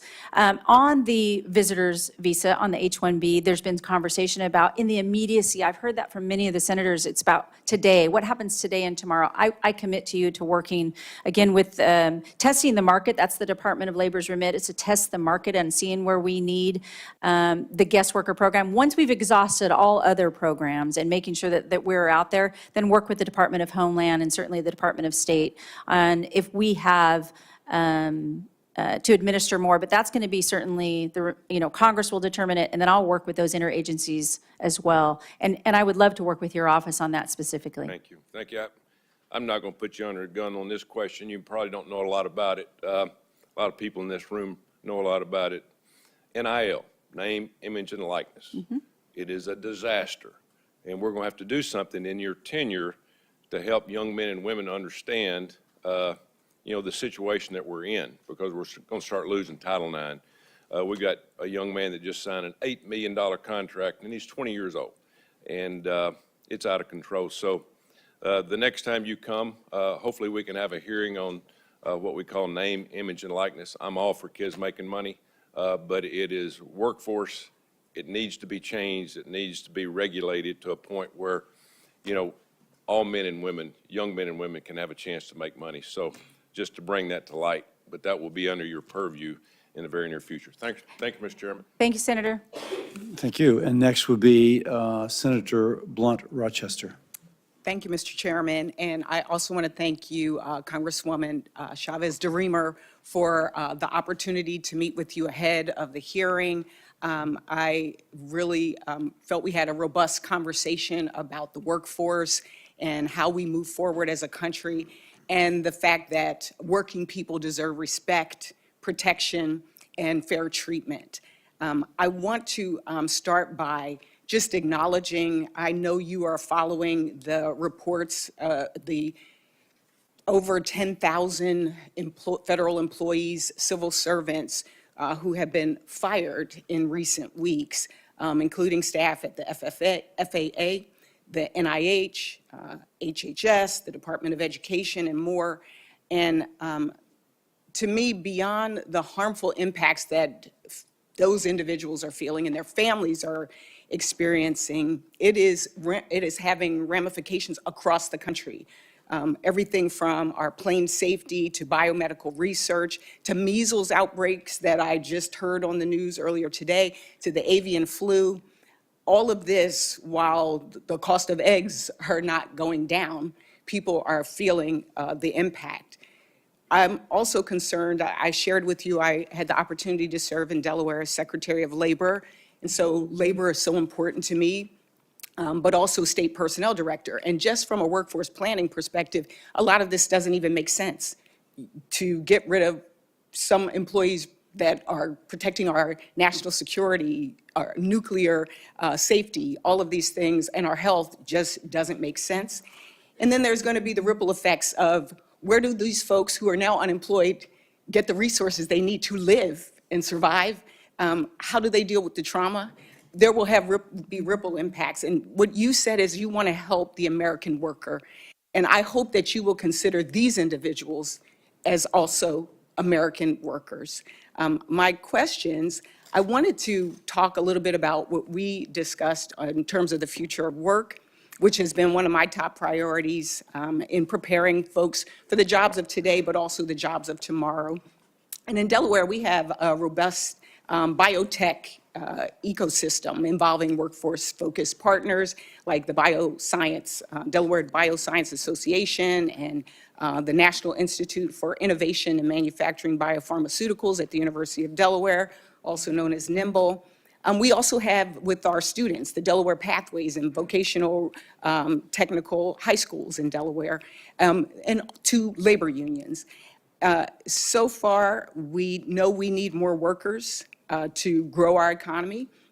Do you have a plan to prepare workers for careers in emerging industries like biotech and AI? Thank you, Senator. I really did appreciate our meeting as well. I know you have the knowledge from a labor department in Delaware and that you ran that, and I hope we work together and you will share with me some of the tips and tricks of the trade, because I don't need to reinvent the wheel in a lot of places. I just need to make sure that we're respecting and honoring your story as well, and for Delawareans Delawareans. That's that was right. good. But this is important, specific to the skill. And I think what we talked about is even more so than high school. We're talking about junior high. And understanding how important that is for the workforce, that we have to get these young people in early and understanding what they care about, and that we have that workforce. So under the Department of Labor, it is going to be my responsibility to make sure we're investing in that workforce development. I was proud, and I was brought up earlier, to serve on the Ed and Workforce for reauthorizing WIOA. That's, again, a bipartisan. It didn't happen. It didn't go through. And I hope, with all respect and talking to the president, if it aligns, that this is something that if Congress takes it back up, that I can work with you all, not only technically, but to enforcing that and really investing in the workforce specific to high tech, because we know we're going to need those jobs. And so this is an important issue, I would think, to everybody sitting up here, that they're a part of the workforce and respective in every state. I know in our conversation, we talked about making sure that labor as well as industry are present at the table when we make these big policy decisions, when we do legislation. One of the things that I will be focusing on and introducing legislation on is an accelerator, the Advanced Research Projects Agency of the Department of Labor, ARPA-L. Is similar to what we've done for health with ARPA-H, with defense for DARPA, which gave us groundbreaking technologies like the internet and Siri. And so hope to work with you on these as well. And again, let's make sure that we focus on all workers. That includes those folks that are being fired, laid off, and in a lot of trauma. Thank you, and I yield back. Thank you, Senator. Thank you, Senator. Senator Murkowski. Thank you, Mr. Chairman, and welcome to the committee. I enjoyed our conversation. We had a chance to talk a little bit about the Alaska workforce. I'm looking at an article that just came out, and it cites to the Alaska State Department of Labor and Workforce Development, looking at labor statistics, or workforce statistics back in 23. We don't have 24's numbers yet. But right now, non-resident workers in our state make up 23.5% of the workforce. That's a lot. It means we get folks that come to us from other states. When you have 82% of your communities that are not connected by road, you can't move as a worker from one village to another village unless you're willing to pay several $100s for each leg of your airplane ticket to get you to another community for work. So we rely on out-of-state workers. In the oil and gas industry, 37.4% of the workers were non-residents. In the mining industry, non-residents accounted for 41.6%. In the seafood processing sector, which is significant, it's one of our largest employment and economic drivers in the state, producing more than $5 billion in economic activity. So this is big for us. But what is even bigger is in 2023, 82.8% of the workers were non-resident. We process our seafood in small coastal communities that, if they have a population at all, it's maybe 500 people that are there. You cannot run a seafood processing industry when you don't have the workers. And so back to the comment that was made earlier about H-2Bs, this is significant for us. Senator Collins asked about your commitment to issue supplemental visas in a timely manner, but also to the maximum extent allowable. You do have that discretion. You've indicated that you're going to work to that. I'm going to ask you to look specifically to the seafood processing sector. Of all the sectors that are out there, and my friend from Virginia knows full well, seafood is more truly seasonal than so many other sectors. But right now, we are competing, if you will, for these H-2Bs with other sectors like landscapers. Last I checked, you can do landscaping 365 days practically in most parts of the country. The seafood sector in Alaska, you're looking at an industry during the summer, at least when it comes to salmon, where it is literally an 8 to 10 week season. We are the poster child for seasonal workers. I need to know that you will not only support the H-2B visa program, but commit to working with me on legislation to exempt seafood processors from the H-2B visa caps. This is something that we've been trying to work for years. Basically, we've been stalled out by big labor that is so concerned that we are not offering these jobs to people across the country. You can't get an H-2B visa until you have demonstrated that all the efforts that you have made to seek U.S. workers and that none are coming to you. So we had the conversation in my office. It's important to state it here publicly how significant it is, and I need your assurance that you're going to work with us and work with your partners within Homeland Security as well on this critical issue for us. Yes, ma'am. I will commit to working with you specifically on this issue. Thank you. I appreciate that.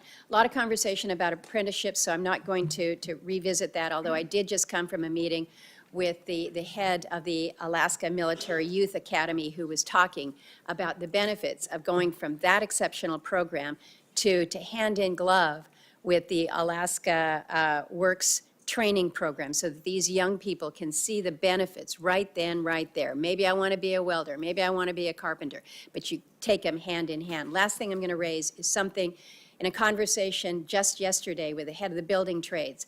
We're talking about childcare. We're talking about childcare because we can talk about a workforce, but if people can't get to the workforce because they can't afford childcare, so I would hope that you're going to prioritize families in the workplace and support incentives for on-site childcare. Yes, ma'am. Thank you. Thank you, Mr. Chairman. Thank you, Senator. Senator Markey. Thank you, Mr. Chairman. Welcome.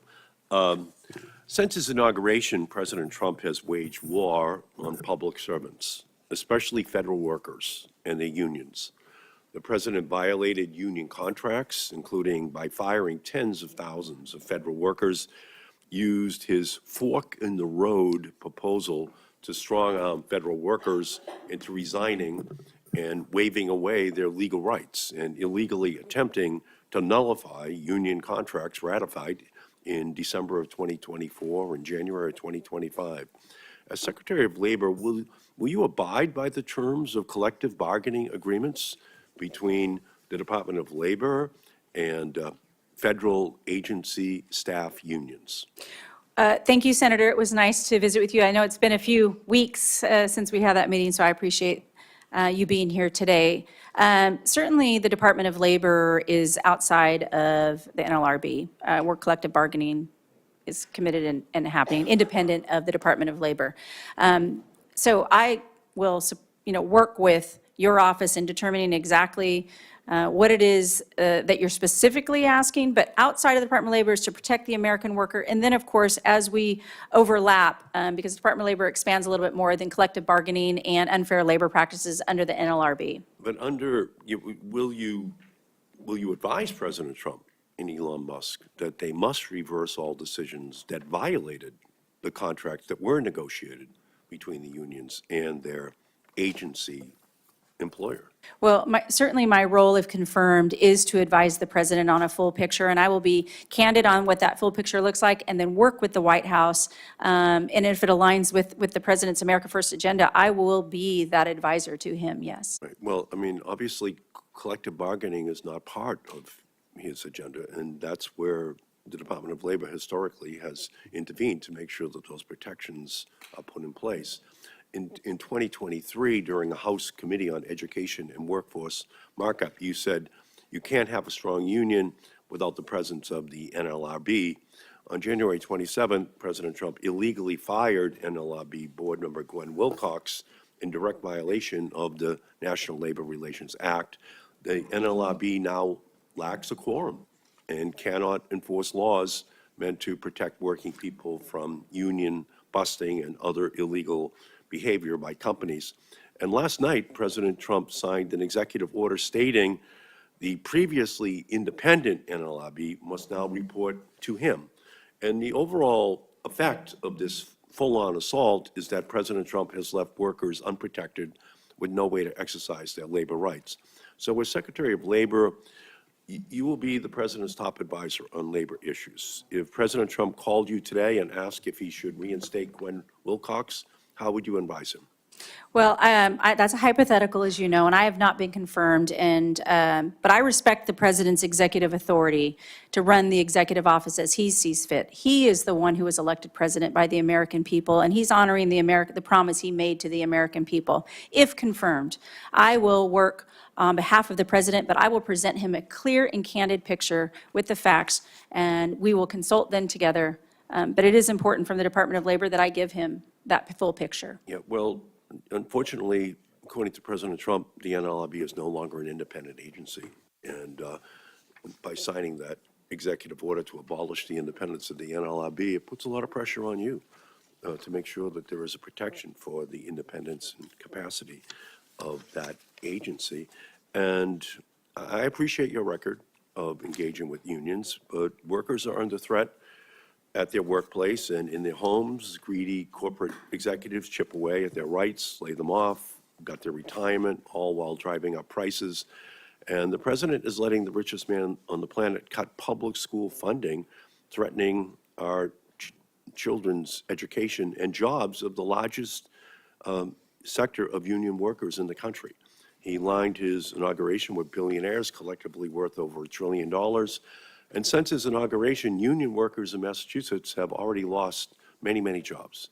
And some of my Republican colleagues are eyeing cuts to programs that help people get food, housing, and health care.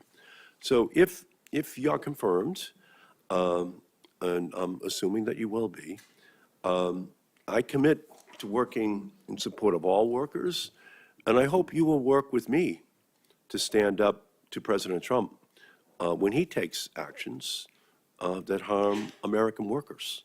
I think it's very important that the Department of Labor and you be the voice for those workers. Thank you, Mr. Chairman. Thank you, Senator. Thank you, Senator Markey, and now Senator Hawley. Thank you, Mr. Chairman. Congresswoman Chavez-DeRemer, welcome. It's Thank great you. to see you here. I enjoyed our conversation. It's been, gosh, now a month or more ago, but it's great to see you here. Thanks, You've Senator. taken questions, obviously, from both sides, and I know you've taken a little heat from both sides. You've handled it beautifully. Let me just get a few things straight.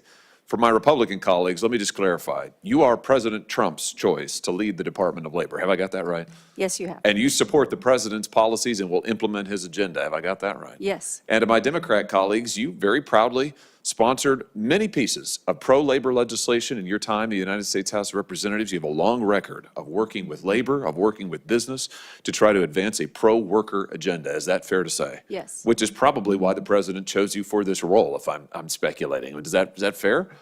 I think your seems record reasonable. is really outstanding. Let me ask you about one issue that hasn't gotten a whole lot of airtime today, but I think is so important. That's the significance of immigration when it comes to the American worker. I've got a chart here that I want to show you. This is the Department of Labor's own data on jobs following the pandemic and in the last administration, in the Biden administration. If you look here in the red, those are foreign-born workers. If you look at the blue, those are American-born workers. And as you can see, the data that you can see it, the graphic itself tells the story. American-born workers, no change in employment, just a return to the norm in the Biden administration. Foreign-born workers, that's where all the jobs go. What's it mean? According to the Department of Labor's own statistics, during the Biden administration, virtually all of the job gains, which were pretty meager, I have to say, but even that, virtually all of them went to foreign-born workers. Now, we know, again, from the Biden administration's own statistics, that about 11 million encounters with illegal immigrants were recorded at the border. During 1 month alone, the Biden administration allowed 370,000 illegal immigrants to cross the border. Many of these people got work permits and started working, competing with American workers and legal residents, many of them union members. And of course, illegal immigrants, not union members, companies don't pay them the same wages. They don't offer them the same protections. Speak to the danger of out-of-control illegal immigration when it comes to wages and benefits for American workers. Thank you, Senator. Very important issue, and one that I know that the president has been very public about protecting the American worker and understand that we don't want to displace American workers. I understand some of the senators in the guest visa program on the immediacy of certain industries. But as a whole, we want to make sure that we're always investing in the American worker first, that we want to be one of the strongest economies in the union and in the world. So we can be on a level to compete with our, maybe our foreign adversaries when we're talking about China. But what's important to the president and important to me and how we align is making sure that we're putting the American worker first and that they have the opportunities to earn and be at those jobs as they see fit, and the Department of Labor to support them in that investment in those industries. Is it fair to say that a tough border policy that cracks down on illegal immigration, that stops the flow of mass illegal immigration across our border, stops the work permits being given to illegal immigrants, this is pro-worker. This helps American workers maintain their wages and maintain their jobs. Is that fair to say? Yes. Let me ask you about some of the children who came across the border, were trafficked across the border in the last administration. 520,000 of them, to be precise, unaccompanied children trafficked across the border. Hundreds of thousands of them lost and now being exploited by companies like Tyson's Food, for example. Let me just give you an example of bad corporate behavior. Tyson's Food has closed down 2 major plants in my state, the state of Missouri, just in the last year and a half. They have canceled contracts with farmers. They have put thousands of workers in my state out of business, and yet we know from the investigations done by the New York Times and others that they have huge numbers of illegal child labor in their supply chains. In their factories, they are putting children who are trafficked here to work. So they're firing American workers, but they are exploiting child workers. Will you go after companies like Tyson's and anyone else who would violate our labor laws and exploit children while they are firing American workers? Yes, it's an important remit under the Department of Labor, as you know, to protect and not exploit all workers, but certainly child labor should not be accepted by anybody in America. And the Department of Labor has the enforcement capability to double down if they knowingly are breaking the law and exploiting children in their factories. I think we've got to make the penalties even tougher. Senator Booker and I have bipartisan legislation to do that. And again, it is pro-worker to say we're going to protect Americans who are working legally, and we're not going to allow children to be exploited in this country, or people trafficked into this country to be exploited for the purpose of profits by these mega corporations. Thank you, Senator. Thank you, Senator Hawley. Senator Also Brooks. Thank you.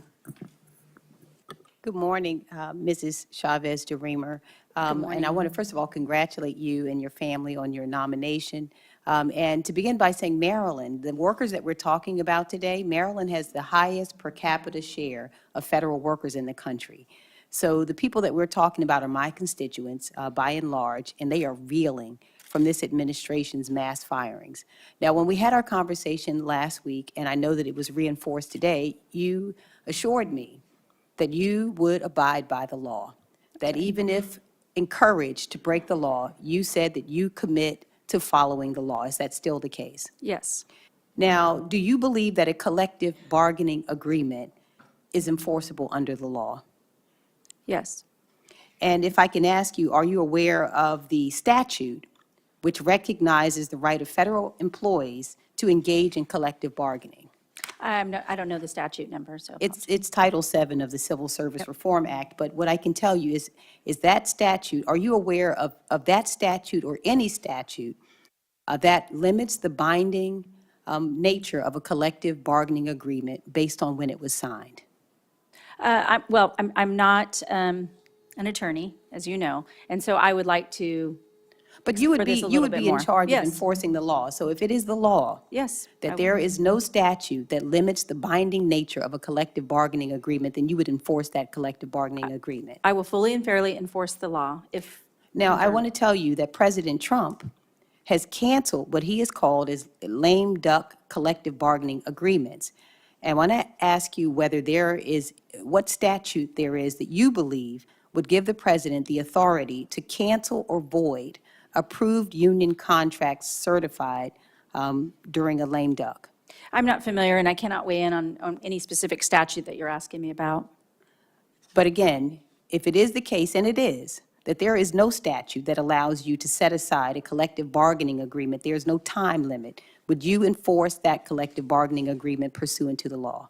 Again, Senator, being not familiar specifically, I would certainly want to, discuss this with the solicitors at the Department of Labor if confirmed, just to make sure that I am on the same page without committing to exactly Well, no, what but you're once it's referring to. confirmed for you that it's the law, you have committed that you will enforce the law. I'm committed to always fully and fairly enforce the law, and I will work with the solicitor of the Department of Labor to make sure before I weigh in specifically on this specific that you're talking about. Okay, let me ask you another question. Now, President Trump made some, I would call it troubling and shameful comments after the devastating, fatal plane crash that occurred here in Washington, D.C. I'm sure you're aware of that plane crash. Yes, ma'am. And he blamed, at the time, while the bodies were still in the water, many of them were children, he took that moment to blame the incident on Federal Aviation Administration hiring people with intellectual and mental health disabilities. Again, while the recovery efforts were going, do you agree with the president's comments? Senator, I cannot comment on what the president says or does not say. I support the president in this agenda that he is moving forward with. No, And the so for question me is not to- his agenda. I- Do I you agree understand. that with the comment that hiring people with intellectual and mental health disabilities was the reason, do you agree with the comment that that was the cause? I have not had a conversation with the president on this, and I cannot weigh in and speak to that any further. Okay, want to make you aware that the same hiring language that appeared on the Federal Aviation Administration's website under President Biden are also there during President Trump's first administration as well. So nothing has changed in terms of the hiring practices. But should workers with disabilities be allowed to work Absolutely. at FAA? Okay. Now, in an email that was sent out across the government through OPM, it classified, it used language that, quote, said that their goal was to move from their lower productivity jobs in the public sector to higher productivity jobs in the private sector. Do you agree that public sector jobs are low productivity jobs? Again, No, this is not unless- hypothetical. This But was- unless we determine what those are, it's hard for me to, if just putting it all in one size fits all, it's hard for me to comment on that. What's No, productivity it's or high a yes or no. productivity? Do you believe that public sector jobs are, quote, low productivity jobs? Is that your opinion? On its face, no. No. Okay, thank you so much. Yeah, thank All right, you. I yield. Thank you, Senator. Also Brooks, our senator from Kansas, who's a little humbler this week than he was 2 weeks ago. So, Chairman, I hadn't even thought about that issue for about 3 minutes. But I am serving lunch today to the junior senator from Pennsylvania.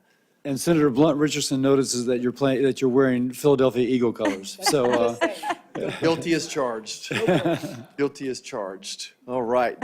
Well, welcome, Congresswoman. Thank you for being here today. I'm so grateful for President Trump nominating you. Thank you. I think when he did this, it was certainly a shout out to the hardworking men and women across this country. Based upon your resume, the work you've done, that you certainly have been a person committed to, again, those hardworking men and women across the country, union or non-union workers. Those are people that President Trump supports, and we want them to be successful. We want you to be successful, and I think you're going to be a great representative at the table. Represent him as we're going forward. I want to talk about workplace development for a second. Though unemployment is relatively low, supposedly, our participation rate isn't as good. And I think there's an opportunity there to get people back in the workforce. And if they don't have the skills, the education to do that, then let's help them out. I see there's so many great opportunities, our community colleges, our technical colleges, the unions, apprenticeships, all those pieces are out there. What can we do, what can you do to help support them and help them be successful? Thank you, Senator Marshall, and I'm sorry that the chairman is being so mean to you in the first few minutes of you being here. But again, it was great meeting with you because we had that conversation about workforce development and workforce investment in our communities and how it can differ oftentimes in a metro area versus a rural area and all of the above. And how you mentioned to me your family in the local community colleges. I took Clackamas Community College right outside in Clackamas County, right from Happy Valley, and how important that was for the community as a whole. And from the Department of Labor, I couldn't, again, be more prideful that I had served on education and workforce on the WIOA reauthorization. And while it didn't make it through, I hope Congress, if the president sees that this is important, that Congress will take this back up for the reinvestment into our young people so that they can be skilled and reskilled in our respective states. I can't wait to come out and visit, and I think I've mentioned this to a couple senators, coming out to all 50 states would be amazing to really learn how the labor laws are affecting your respective states and the investment in the workforce. So I commit to you that I will work hard for the Department of Labor and the agencies within the Department of Labor to make sure that our young people are ready to go in the workforce. And I also know we talked about the average age of a community college entrance is 27 years old. Sometimes people are looking to upskill or get another certificate so they can stay in their communities where they're raising their families, and that's their investment. So I look forward to making this wholeheartedly a pillar of the Department of Labor is workforce investment and development. More flexibility in the Pell Grants would be a step forward. And we worked on that also in workforce and sponsored that bill. We did it for pilots, young pilots, but certainly that was important. What about, how can you better work with state agencies? Well, oftentimes the Department of Labor and the federal-state partnership is key and sometimes forgotten. I think, well, one of the areas that we can look together is unemployment insurance, was talked about over the last several years, and how we can be a better federal partner, give them the tools that they need, the state partners, in order to develop their workforces and make sure that they have people who are in the workforce who want to stay in the workforce and not pick up and leave. And again, invite people back. So many people have left the workforce, even the search of a job, and we want to make sure that those people are coming back from full force. I want to take a moment and talk about the franchise model again. And I heard the chairman's opening remarks or questions kind of touched on this, but I want to go back there. In my mind, what the franchise model has done is helped many people achieve their American dream of owning their own business and being successful too. That's right. And I think it's been a great opportunity, especially for women, for minorities, for veterans as well. And we have to work on this balance. I want the unions to be successful. I want the franchises to be successful as well. How do we achieve that balance? Any thoughts on where's the win-win opportunity when it comes to that issue? Well, a lot of times the reference is to the gig economy and understand the franchise model as well. And I support that the efforts of, the franchise model as it does allow the flexibility for business owners to determine, do they want to be in business for themselves? Do they want to, work for somebody else? But I think the only change that can be talked about today that will work in all of these is everybody has to have that voice and understanding at the table.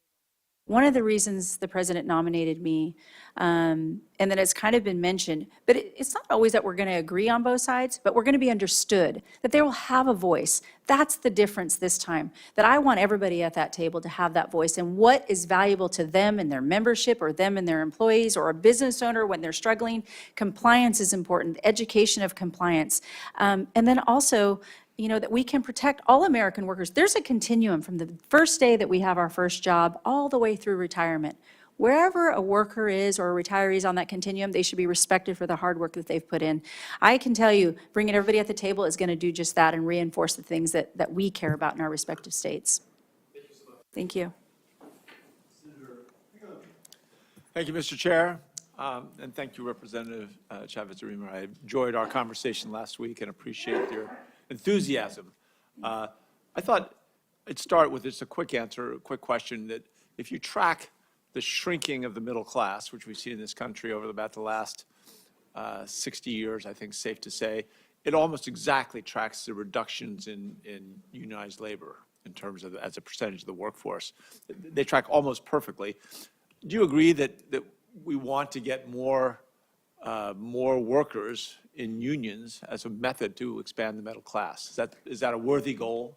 Well, I think the goal is the option. If people choose to organize, they should have a free and fair right to organize. And if they choose not to, they should also have that right. But don't we want to have more? Isn't the country better off with more working people getting paid better wages? And really, the only way that generally happens is through union representation.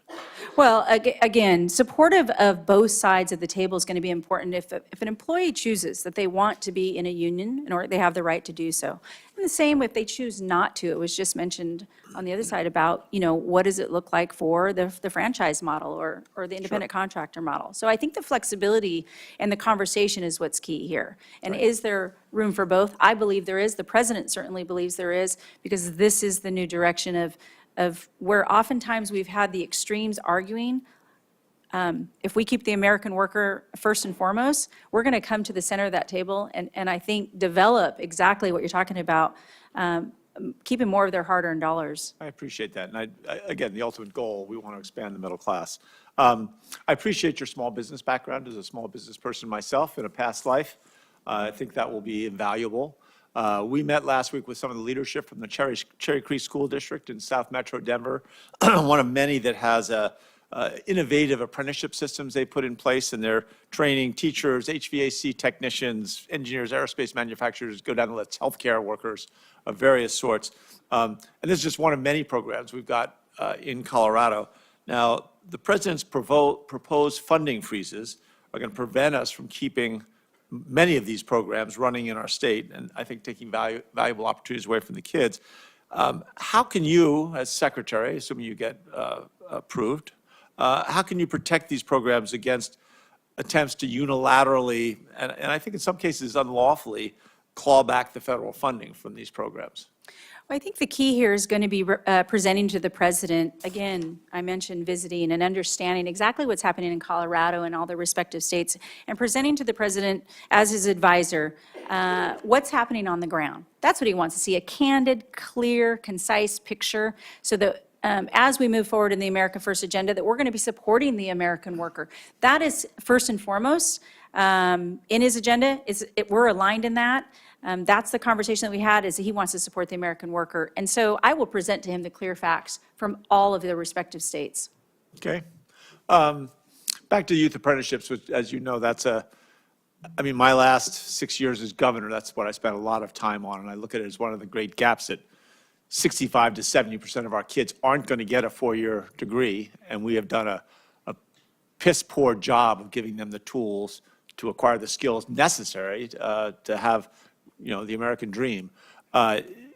Is there ways that we can look at to expand apprenticeship programs, youth apprenticeship programs? So I'm not just talking about 18 and over. I'm talking about 16-year-old, 17-year-old, 18-year-old kids who could want to work in an accounting firm or an advanced manufacturing or a hospital, whatever.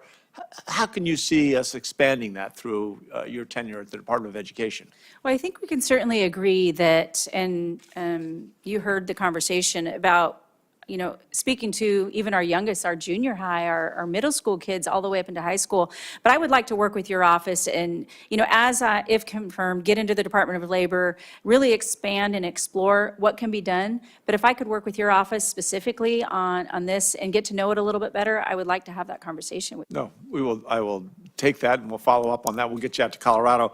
A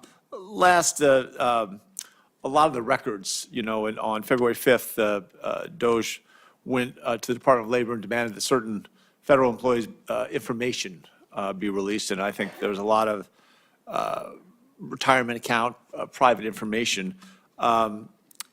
We haven't seen, I haven't seen any disclosure of how those records are going to be used. And I think, what are the reassurances that the American people have that those are still safely secure? Well, I haven't seen them either, because I have not been confirmed, as you all know. I have not been read in onto what is happening with DOJ in the Department of Labor, but if confirmed, that'll be the first thing I do, is make sure that I'm briefed on it and made aware of everything that's happening. So I don't have that answer for you, because I don't know what's been happening either. Okay, fair enough. Thank you. Thank you, Senator.